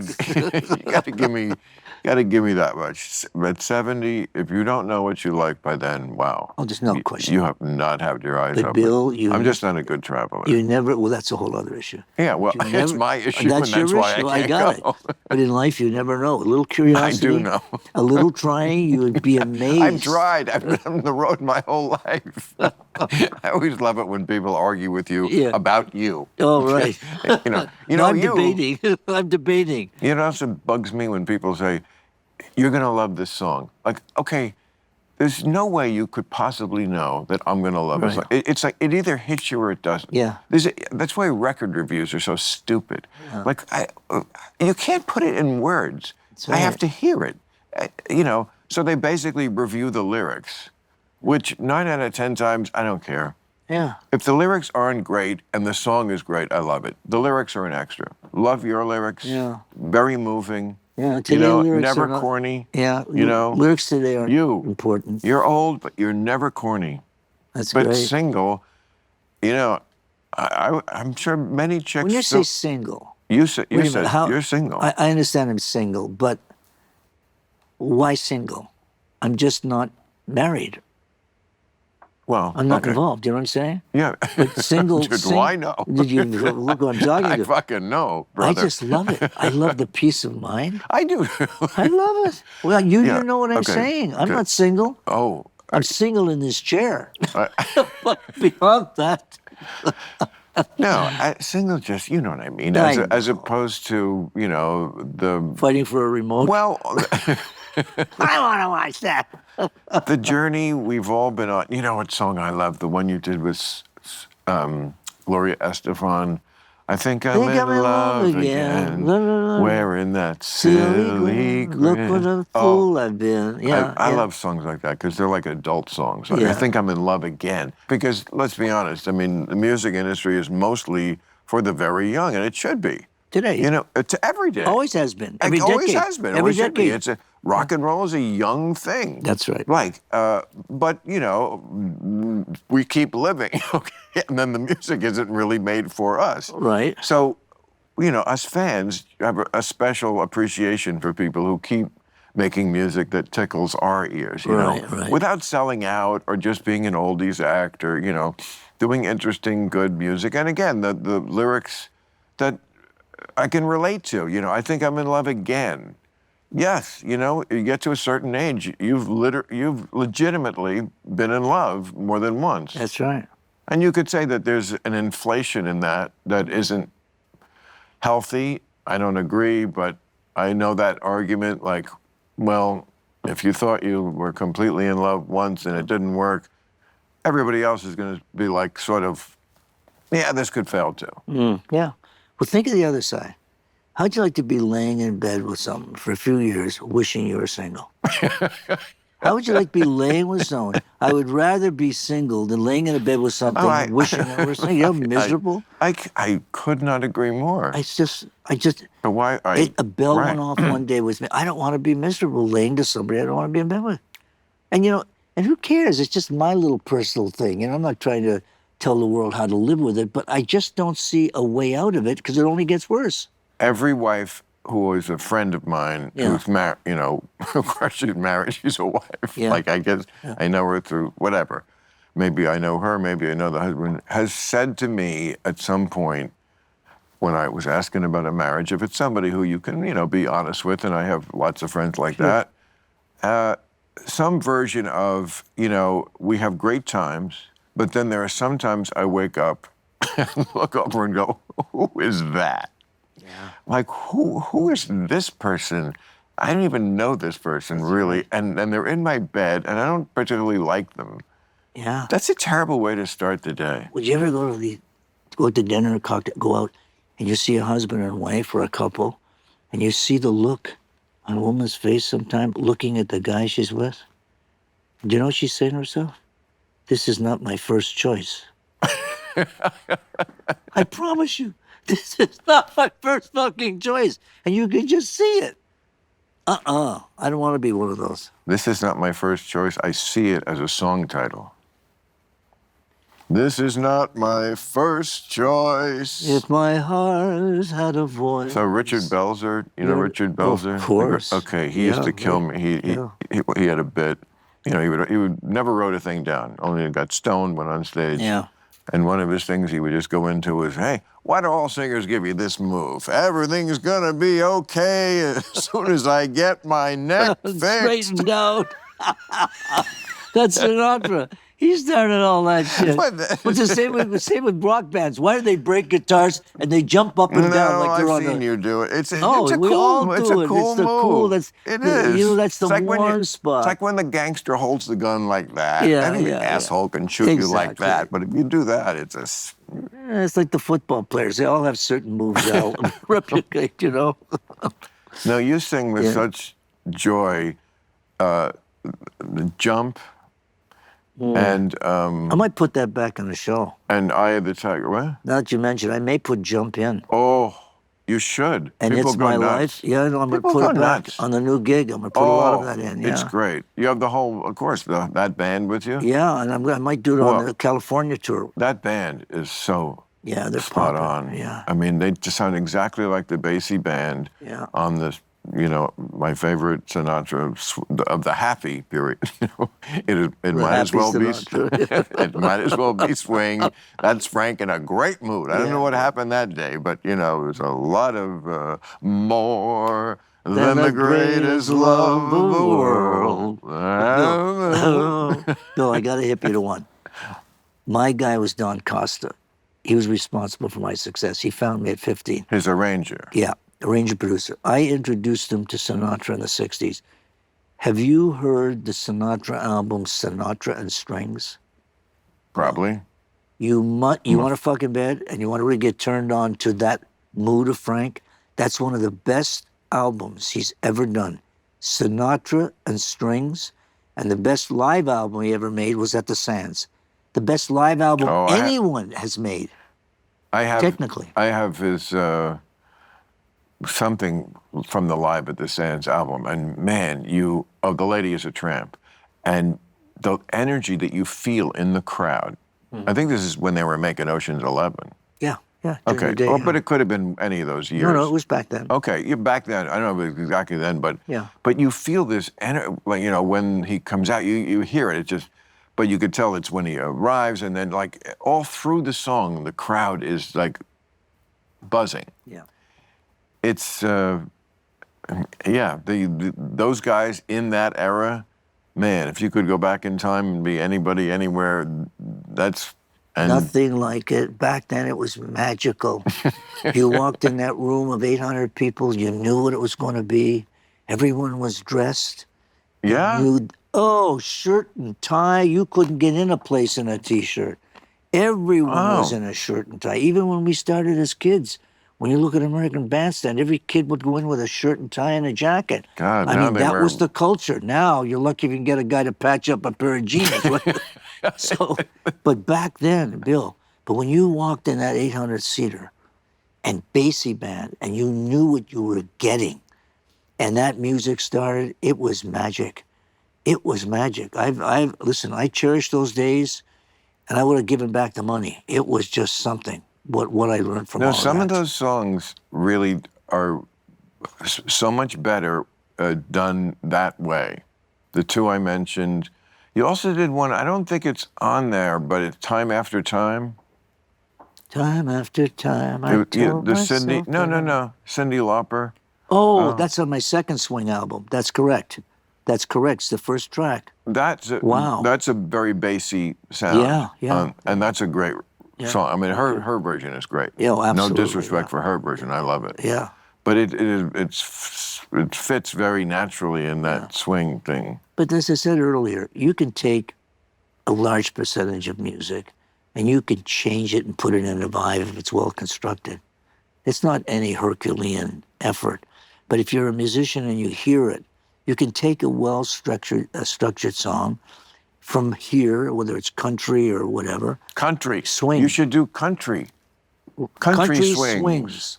Have you ever thought of that? Yeah. Really? You know, I was talking to about it was Michael Bublé Because because he just did one. country music out. is not my father's country music. Right. It was, when I was a kid, I hated it. It was twangy and corny. And Hank Williams.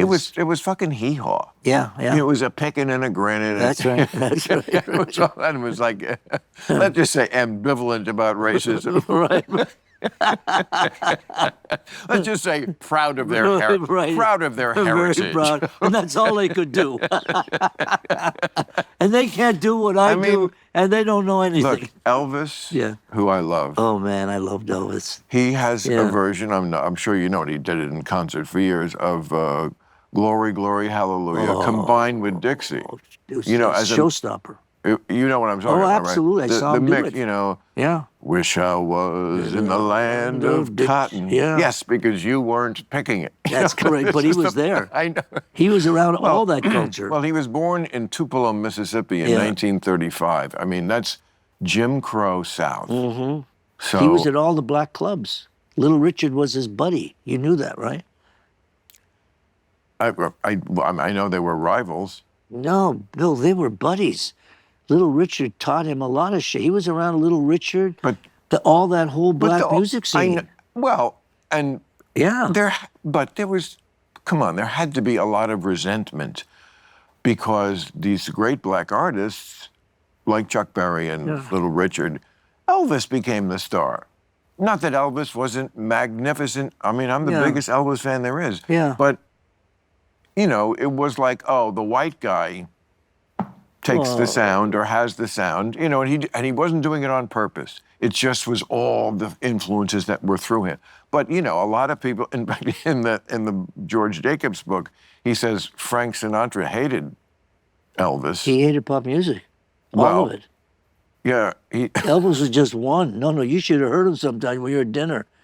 Elvis, yes, but I mean, I could give you a list. No, he didn't like any of that stuff. his quote was, Frank's quote on Elvis was, and I can't repeat it Yeah. completely, but he said, if I wanted to hear Right, I got it. I'd listen to a real one. Right, oh God. And yet they wound up at the Fontainebleau Hotel on the first special when he came out of the army. He sang with Frank on television. Yeah, and Stalin made a pact with Hitler in 1939, and 2 years later Hitler Right. attacked Stalin. I get you. You know, I mean, but people. You try your best, get You rid know, of them all. Right? But going back to what you said, it was not only Elvis, the black artists, and if you look way back in our history, they dictated. It was always the black music that dictated in every 10-year period, whatever. That was the influence. And back, Dictated. they dictated the music into the culture. Right. Even in the 50s with Elvis, Bill, a lot of artists whiteified it. They were a clergyman's Course. answer, and they were ripping them off left and right. But that's all I was listening to. My buddy was Fats Domino. I met him and Chuck Berry when they came to my town in Ottawa. I broke in through a back door because had some songs, and I broke into a dressing room, and I ran into Chuck Berry in his dressing room, and I went in. I had this new white jacket that I wanted them to sign. I was a big fan of all that stuff. And he peed on it? No. I ran before I pulled it out. I'm sure he could have thrown it at me and given me a concussion. I give you Chuck Berry stories. But I walked in, Bill, and he sit and put his guitar away. He said, "Hey, Mr. Ram, I'm a fan. And, I sing blah, blah, blah, blah." And he's looking at me, and I start singing Diana to him. That's before I recorded. Wow. I'm so young. And he looked at me and says, "Go back to school, kid. It's terrible." And it's in his book. The year later, I was working with him at the New York Paramount. I said, "Mr. Berry, here I am again." And what did he say? "Yeah, Paul, you're doing," but he was, listen. Well, did he own his bad prediction? Oh, yeah, he was a cool guy. He was cool. He was on tour with us, and we would travel. This wonderful family that became my partners, the Feld family. They owned drugstores out of Washington. They would book 15 of us, if you remember those Caravan of Stars. Yeah, sure. We'd all do 2 songs. We'd travel throughout the country. When Chuck was with us, if we were leaving the state of New York and we had to go over into Illinois or go south down into Tennessee or what have you, we would have to fly him from New York over to 3 more states further because the police were after him. He was knocking up chicks left and right. And he did the whole tour like that. They finally arrested him in Canada. Oh, he was a stick holder, this guy. Oh, boy. He's a stud. If you held a snake, he'd be fucking it. I'm telling you, God bless him. He was it. I'm not saying he had perfect morals, but wow, what a baller. I mean, just the balls. But you know who was like that as a black man who, in an era when they just, white people didn't act this bad and get away with it just because of sheer guts and I'm going to be there, was Jack Johnson. Oh. The boxer. Totally. At like 1910. Yeah. Or 20, whatever. But like openly going out with white women, things you just, in many places, Takes big balls. would get you immediately lynched. Yeah. Lynched. Yeah. Boy. But you talk about balls, Bill. Balls. We live today, right now, in this modern society where all men in this country have balls, but very few know how to use them. Yeah. It's terrible what I see. It's sad. Did you know that I'm getting the Mark Twain Award? Yeah, I read that. Is Trump showing up? See, I'm using my balls. Hey. That's what they give it to you for. What you went through the last couple, you were the only one with balls. There you go. You took a whole fucking bevy of stuff, and I must commend you for that. No, you know thank that. you. And look Yeah. how right you turned out. With everything you stood up I'm for. always right, Paul. It gets boring. You know why you and I will always get along? Because you're right, too. No, because you're very, very smart, and I'm always right. Well, I so appreciate you being so open and candid, and it's so hard to get a guest to completely be like, you know what, I'm playing with the house money. You can't fuck with me on anything. And that's you. Like you talk about your romances, and you don't couch it. I've had so many pussies who are like, they know their wife is watching. So if you ask him about the old days, he's like, let's get off that subject. No, it's your life. Not real. Listen. That's another great one on there. It's My Life. It's My Life. The Bon Jovi. That's it. No. That's It's My Life. That's No Doubt.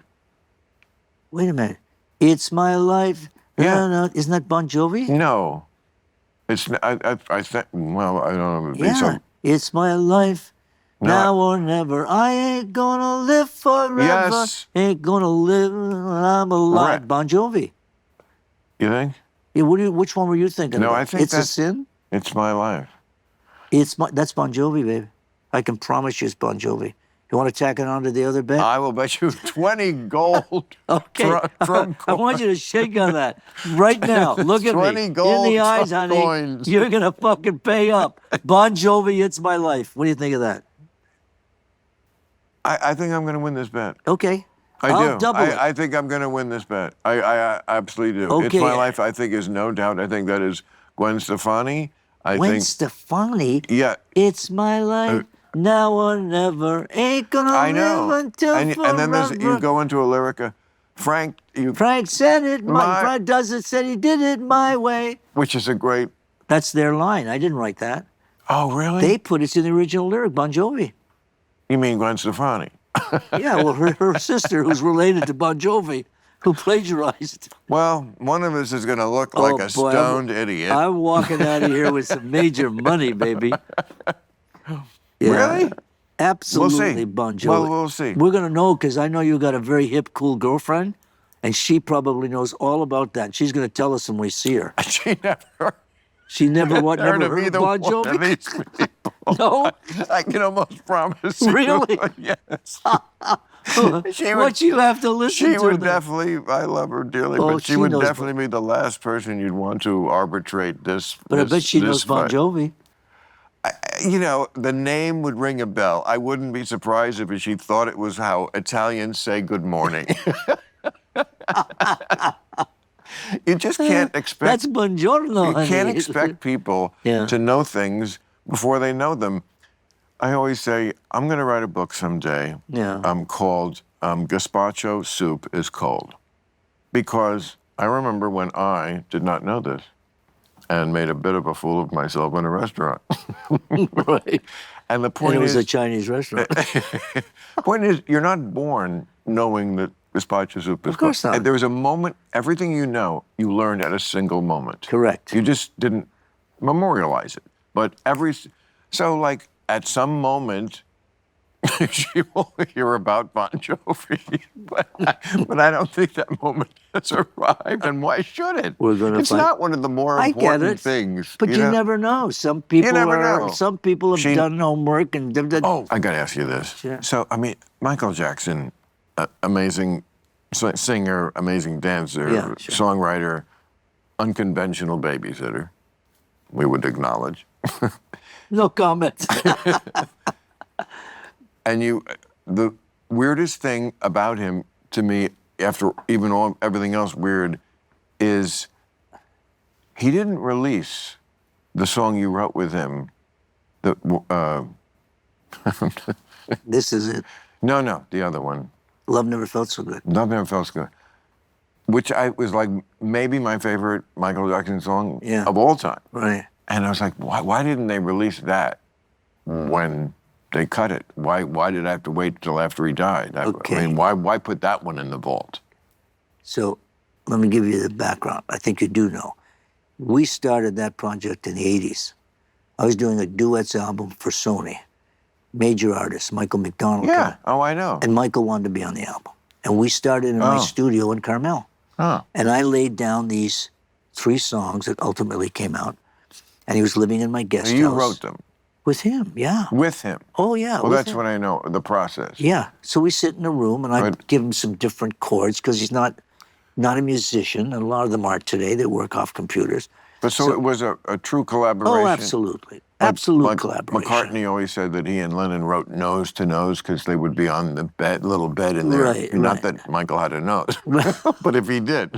No, I'm sorry. I knew the old nose. But it was. I knew the old nose. I go back to him, the family sees it. But was it like that? Like it was truly a collaboration? Yeah. Oh, that's listen, good. Okay. He's dead. I'm not going to sit here and go, oh, no, I wrote 90%. That's bullshit.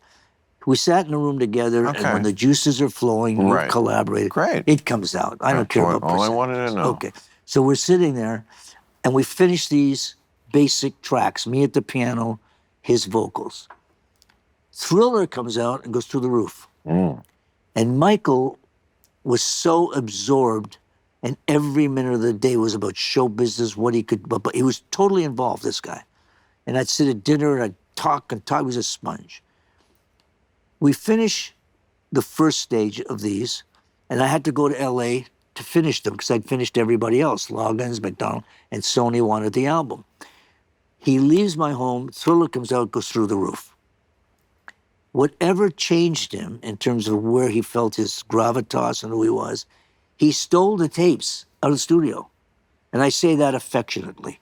He took the tapes out of the studio, and the studio called and said, Mr. Anka, Michael Jackson came and took the tapes. I said, what do you mean?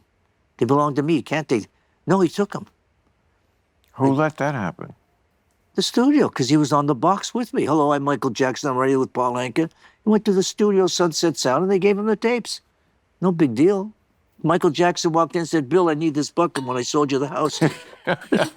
So they gave him the tapes.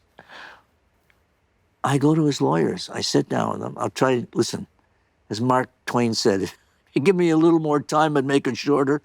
But here we are. So I get his lawyers. We get, and I say, guys, we have a contract, but we go around. Finally, he gives me back, there's no litigation, gives me back the tapes, and they sit because I can't finish the project. They sit there. I can't get them. He won't come in the studio. Years later, where he passes, they go into his drawer and they find he copied the tapes. They find them thinking they were his. They now bring in other producers and they start sweetening all those songs, which means they add rhythm sections, violins, everything that you heard. And they called me. They said, thank you for settling this, because when it got into an issue, I said, just give me 50% of everything. Okay, that's all. I'm not going to hold you up. I'm not going to hold you up. They would call me each time they'd find a song. After This Is That, the guy that ran his music and all that, I forget his name, Malone, nice guy. He said, oh, I've got this other song that, we found. He starts playing it over the phone. I said, I wrote that too. He said, what? I said, don't worry about it. Just do what you want to do. And they conversed, and they were very amiable, doing things. But they sweetened that and then released everything the way they saw it. Yeah. They hadn't found Love Never Felt So Good. They just found a box of tapes. But it wasn't the tape that they returned to you. It wasn't. No, he copied. He took out of the studio, copied them. But so you had your own copy. I had my own copies, and he had his own copies. So you could have put it out. No, not without his participation. Really? He wouldn't come in and finish. No. He doesn't have Paul McCartney, I don't think, talks a lot about it because he's a classy guy. He doesn't want to talk a lot of shit. But publishing companies. I feel like there's a lot of bad blood there. There was, yeah. And that Michael Jackson was sort of a ruthless shark in business. I mean, that's it's hard for me. I liked him as a talent and working with him. I guess if you call it ruthless, taking the tapes, it's business. Okay, is it the right business? Maybe not. But he was on top of his business, and he ran everything. He was very hands-on, and that was it. That was his reputation. But I can't blame a young guy, a kid that's got all those issues in his life trying to protect his life. You can't blame them. Most of these young talent, all of us, you wind up in the wrong hands, like a lot of them, you're in trouble. Because you're coming out last. The record company's making the money, the agents are making the money, the artists don't wind up with all of that money until down the road, if. Doesn't work that way. Never has worked. Look at today. Writers don't get royalties. All this streaming, they need a totally new format so that everybody gets paid properly. Because right now, the record companies are getting paid. But the artists and the writers, there has to be a whole new menu implemented with all of this streaming and everything. I thought nobody was getting paid because of streaming. Record companies get paid. They make the deals. Yeah. I think the streaming companies will make money and go in and use AI and create their own artists and put that up. Watch that. That'll be the next stroke. I do feel, not that it's a competition between us, I do feel that your business is more susceptible to being fucked by AI than mine. I've yet to see them really be funny. Like, funny, what? Correct. Oh, okay. Correct. Hello. But they can make a song. I think there's already been a song. Still, number one country record in the country is AI. Is that right? And there's another one out. There's some guy, he's making a fortune, that's it. No, you think they're going to be a Bill Maher? They're going to sit in a room like, people see you up there, you're cool, you're doing your shit. I know, like as a creator, you're up till 4 in the fucking morning writing and preparing. They don't see what goes on in the background. Right. I'm up till 3 a.m. getting arrangements together, doing, just like I'm sure you do. You're hands-on with what you do. No, I'm telling you, I work a very full week, and I do work very hard, but I feel like you are definitely made of sterner stuff. And I say that I'm not jealous at all. I don't want to work that hard. I got off, I was toured as a stand-up for 42 years. I stopped last year. I'm glad I stopped. I miss doing it. I miss being on stage. There's nothing like that. A theater of people who bought a ticket to see you. So they're pre-fans. They want me to do the thing I do, and I want to do it for them. I miss that love. That's very prevalent in your concerts. I know, I've seen, and I got the report.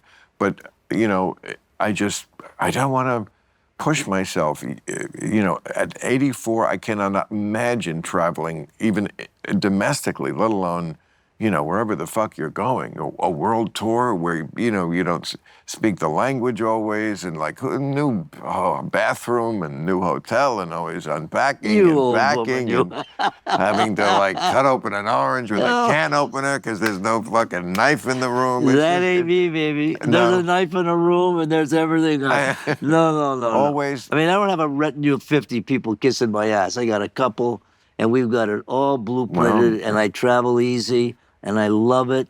And you should go out and do a few dates, because I've seen you, and I've seen all the stuff.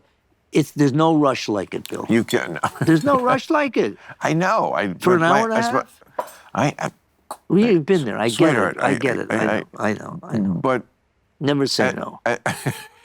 Well, first of all, stand-up it's not the kind of thing where you can just suddenly pick it up. It's like playing the cello. Yeah. You have to like stay in practice. You have to have an act. Mileage.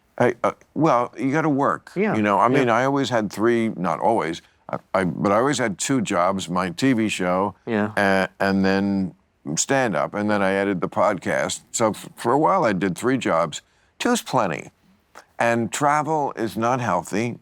You know, just travel itself is not that healthy. And but some people, you know, you're obviously very adaptable. I bet you sleep well on the road. I sleep when I sleep. Okay, I don't say I got to get 8 hours. I don't. Yeah. I'm up and I'm doing, but I get what I need to protect my throat. And not to feel like shit, right? Well, I never feel like shit. I'll never go on a stage feeling like shit. No. But like, if you don't get enough sleep, don't you? Oh, I'm sleeping. I'm going to get 6 hours minimum. So you never feel like shit from lack of sleep?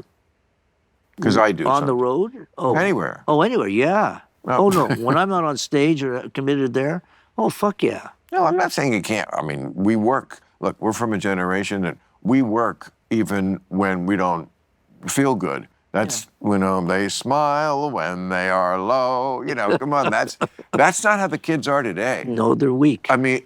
weak, I told you. We're raising a bunch of weak, entitled kids. Chapel Roan as a hangnail. That show has canceled because, I mean, they just don't even give an excuse, some of them. Or just like, it's basically, I feel shitty. I don't feel like it tonight. I don't feel like, I know you all got babysitters and fucking arranged your life around this for 3 months, but sorry, you know, I'll do it when I feel better, and the fans put up with it. That's the power of music. That's how powerful music is. The fans do put up with a lot of shit from these brats these days. And they don't, you know. Canceling an hour out. Tickets $14,000, $12,000. Where's this money coming from? Daddy and Who mommy. Who is this? Daddy and mommy? Yes. Are you? Well, look at that on the wall. $4.50 to see the Beatles. It's a ticket to My Fair Lady was $6 for 4 years. How many years? In 6 1956. Years? How many years was it on? 4 years? 6 years? Long run. Oh, My Fair Lady? Yeah. One of the forever. Isn't it one of the greatest? I'm in the middle of my Broadway thing. I'm working with a writer now. Oh yeah, you plugged that on Real Time. What is the? Tell me about it. Well, I'm working with a very talented guy, Rupert Holmes. He's very successful. Very successful. What was his hit? He did a few things on Broadway. I don't want to misrepresent. But the point was, I went through a few writers. I finally got a guy that gets it. The point I'm making is that process now of working with him and the selection and the songs is not a jukebox show. We got to find 2 actors, got to get the director that gets it, and now we're in that think tank, hopefully to be done in a year and a half. So what is the one-liner to sell the show? Like, what's We're this? not even there yet. No, haven't but if seen somebody anything. said, "What's the show about?" It's about a young kid from Canada who blah, blah, blah, wrote a bunch of songs and. Right. And Sold.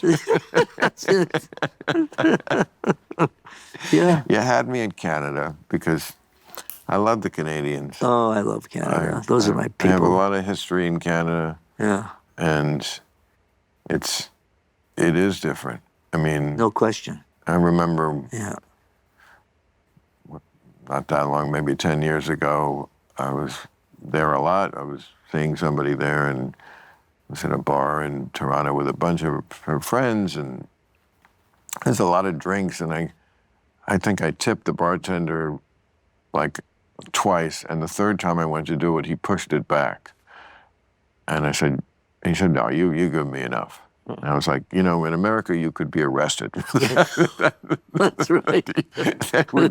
Trump would take a very dim view of someone turning down money. That's it. And that's Canada. Yeah. I always think of that as Canada as opposed to America, just Different, homogenous. nicer. We're not a homogenous nation here.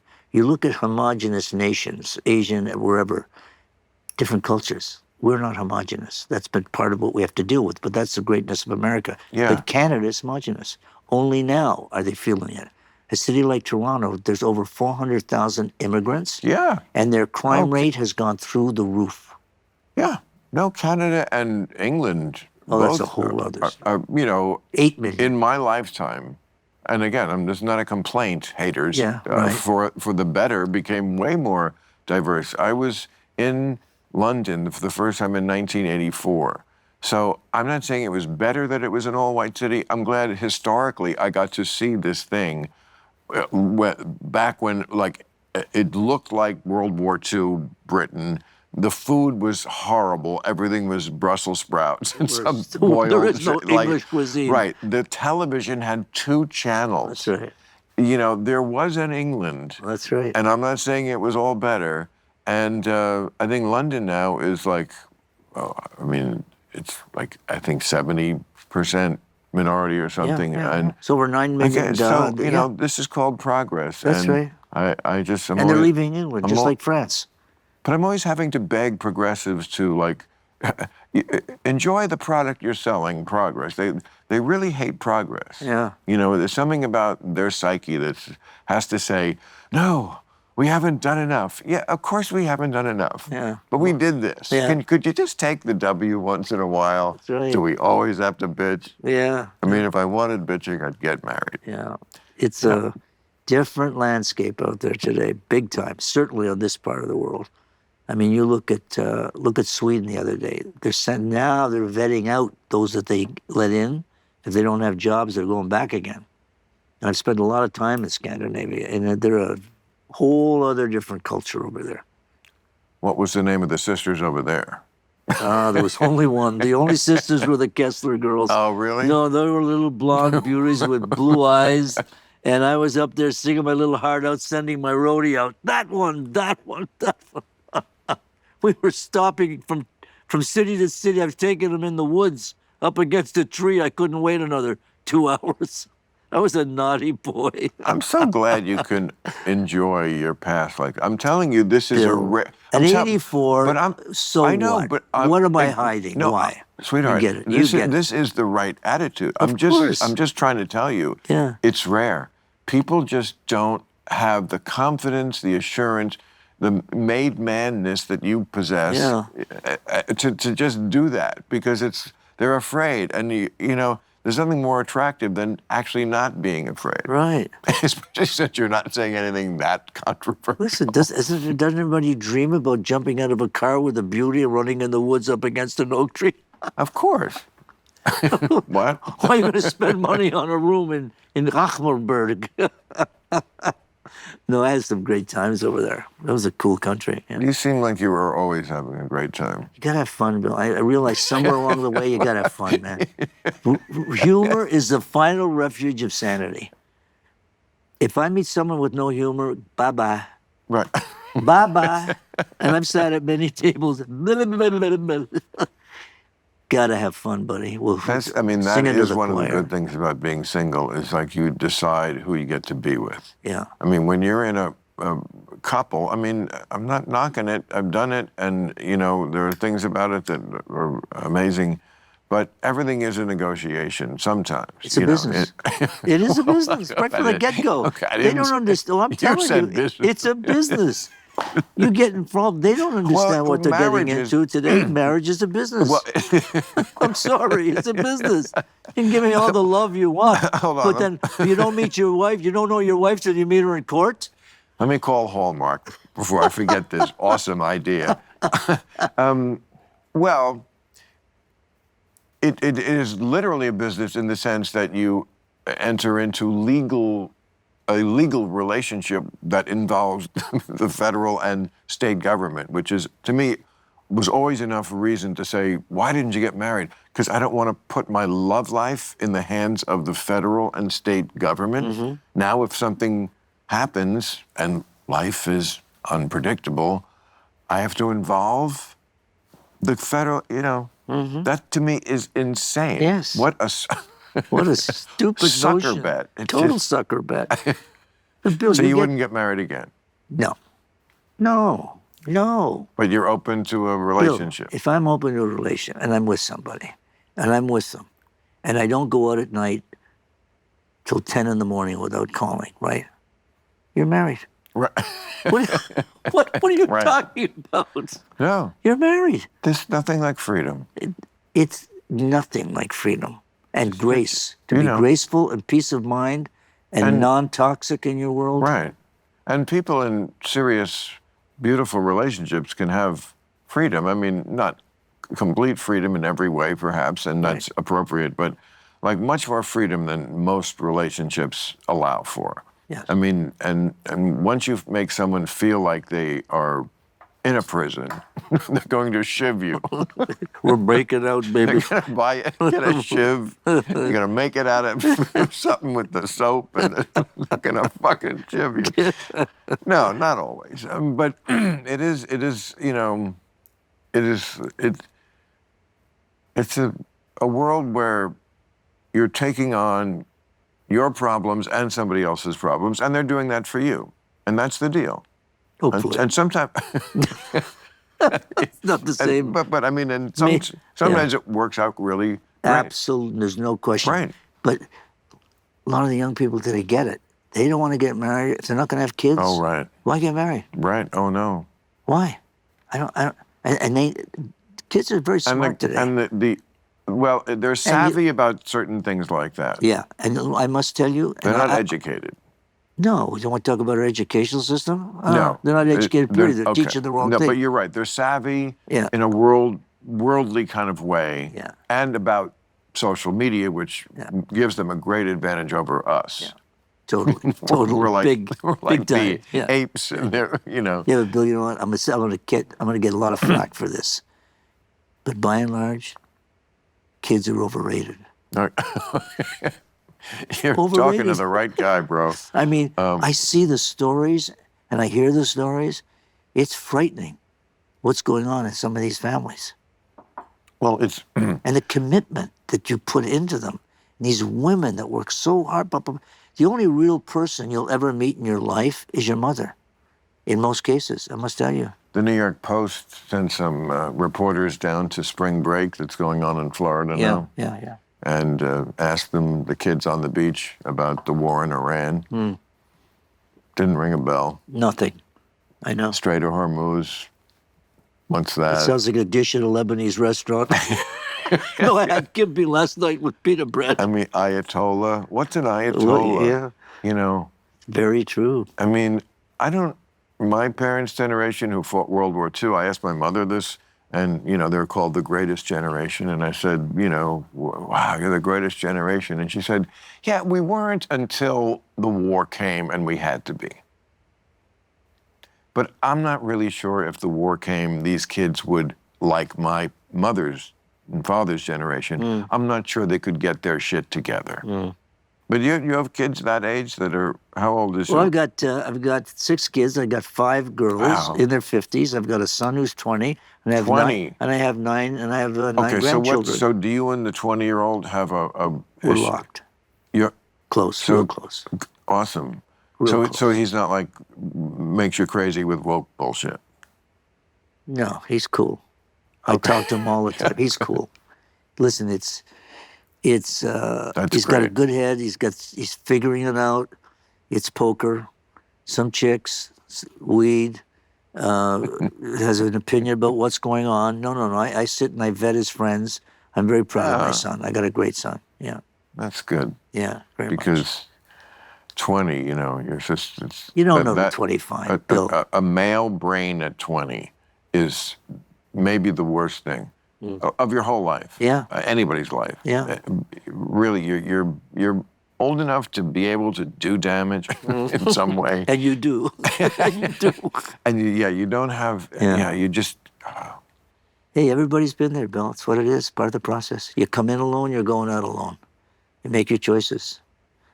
I learned, listen, I got real lucky at a young age, started figuring shit out, had my lumps, but I just tried to make fewer mistakes because it was tough, man. 15 years old in that world, and then, no. So when the Grim Reaper comes, how do you want to go out? I don't want to be there. I don't know. You don't look like you're anywhere near it. No, I mean, you know what it is? Right now, I look at everything and I go, it's not mine. It's all rented. I can't get attached to any of this shit because everything's temporary in life. You just get ready and know that one day you're gone. You're over. Nobody will remember you. Your music. But when I look at it all, you just have to be ready and know that if you live the moment properly, you don't live in the past, and you don't worry about tomorrow. When it's time, it's time. I take care of myself. I have a very strict diet. All the bullshit that you hear, I do it. But I'm ready. I look at my home. I'm not a big stuff guy. I got one car, but it's not mine. It's fucking rented. well, you may be ready, but your body and your mind Not aren't ready. because you don't like we can't hide that we're like 70 and 84. We can't hide that we're technically old people. Okay, but there is an energy you give off that's old person energy, and neither one of us, at least finally, I mean, at the end of the day, is doing that yet. Yeah. And as long as you have that going, Yeah. people just, there is ageism in this country, a lot of it. Oh, a lot of But ageism. you can overcome it rather quickly, in person anyway, because people just, it's instinctive. It's below Yeah. the intellectual level. They just feel a certain energy. Right. It has to do with the way you move, like how you. There's just a doddering sense if you're not that. Yeah. Biden-esque, shall we say? Poor guy. But Yeah. you just don't read old. Yeah. And that's my goal too. Yeah. And you can do it. You can do You it. can And do as it. long If you're as your own detective and you really are on top of it, you can do it. And when I read about what's coming down the pipeline in terms of longevity, it's going to be magical because we don't know half this shit that's happening. We Right. don't see it coming. But I can promise you, they are now on the cusp within the next 2-3 years. Every child born after the year 2000 will live over 100. They know that. But for us, one day we wake up, New York Times, whatever. There is shit coming down the pipeline that we will take, that we will live a healthy, coherent life over 100. And we'll talk about that, you and I, when we go to Japan in 4 years. And they're waiting at the airport. We are going to get there. The question is when. My point of view is I don't mind dying. I just don't want to be the last guy before they figured it out. You know what I mean? Well, I do. I don't want to miss it by a week. You won't. You won't. You don't think I will? No. You'll be cool. So you think we'll be here in? Oh, next 2 years? Absolutely. I think. No, I do. I was You hoping dying more in 2 years? like 200. No, I'm talking about medically. They're going to be coming out with stuff that's going to give us a lot of longevity. That's what I'm saying. I think within 2-3 years we'll know that. But longevity, but it does end at some point, or Well, of course, 100, 110, 28. Well, I mean, Tell me. the goal would be to actually cure old Oh. age. You know, I mean, I wouldn't go that far right now. no. It's like, I want some proof about UFOs. I want some proof about God. You know, I'm a guy that I want to look at proof. I need to look at the facts on the I'm table the same way. to make a decision. Otherwise, you know, you're not going to get a fight out of me. You're not going to get this, but I'll give my opinion. No, you always conducted your facts. career Facts. with class. You know, you never, didn't do stupid things. You never did anything that we had to read in the paper and go, oh, Jesus Christ. You know, Not over yet. Not over yet. No, it's true. You know, you didn't get robbed by your managers because you're a fucking idiot. I never once saw you get out of a limousine and there was your crotch exposed, you know? I mean, it's just, you always were like classy. I think, again, that's like when I was a young beau in the 70s looking at other men as role models. I just feel like, oh, yeah, that guy in Vegas with the, you know, doo-doo and the Rat Pack shit. And it's all surface shit for most of them. All the guys, some of them you look at, even when I look at people, you know, a long time ago, I got scared to death. I was going to sing for the Queen of England, command performance. And I came with a tool that triggered me for a lot of people. I picture people nude. It calms me down. I do too. It's called masturbating. You're just hammering that rubber. No, I look at people nude, and the reality to read a room and know who's bullshit, and it's not all, a lot of it's for show, Bill. Everybody's going to wind up at home in a fucking bathrobe, eating a sandwich and farting for 2 minutes. None of those guys are cool all the time. I can promise you. Singers are cool all the time. No. Yes, because they sing like this. And then they go home, and it goes to the other side. Let me tell you, if I could make a bargain with the devil, and if he would give me the power to be able to sing, I would accept having my neck permanently stuck here. Quasimodo? As long as I could sound like you when I sang, I'd be okay with it. I'd be on my show. Boy, that Trump did some weird shit again this week, huh, folks? But as long as I could sing, I'd be cool with the bargain. I'll forfeit my neck. It's like, what, Peter Sellers and Kubrick? Was that yes, Dr. Strangelove. Remember with the hand? Brilliant. Genius. All right, I could talk to you all night, but I probably should let you go. I've had you here for 2 hours. It seemed like 10 minutes. 2 hours? Listen, that's we're having fun. It flies. That's what they say, I know. right? Well, we're going to do it again. Well, Harvey Levin, our mutual friend. Oh, I love Harvey. I love him too. He's okay, can we all have good guy. dinner? Yeah, we'll throw it together. Are you going to Zaslav's dinner Monday night? Do you go to dinner with David? What an awkward question. Isn't he your boss? Way pivoted. Isn't that your boss? He absolutely is. Yeah, but... Well, why don't you come be my date Monday night? I'm going alone. No, I think I think if I'm... Until I get there. Look, he knows a lot of people. You can't be at every party. This is my first. Oh, yeah. I've been... No, I don't think you just show up at your boss's party, Paul. I would think. But you're not just anybody, Bill. I guess this is your gazpacho soup moment where you learn. But he's a nice guy. He's a cool guy. I'm really happy for him. Oh, he's a sweetheart. Let me tell you. Especially because everybody was like shitting on him and saying like, you're failing and taking over this company. And then he comes up with a year where he has like unprecedented number of 6 or 7 hits in a row. That's right. From one studio. So. Yeah. Yeah. He's in the right place now. The right guy got it. He will not be having to drive an Uber. Let's put it that way. Yep, and no should he. All right. No should he, man. Okay, Bill. Well, I can't thank you enough. Oh, you know what? Wait. I got... Did you see what this is? Yeah, this For is Bill, all the best. The what? Stan Cornin. Oh, he wrote all the liner notes. Wow, he was brilliant. Yeah. So. Oh, is he alive still? No, I don't. Well, I shouldn't say that. Yeah, I have not been in touch with Mrs. Cornin. No, I don't think so. Stop saying those things.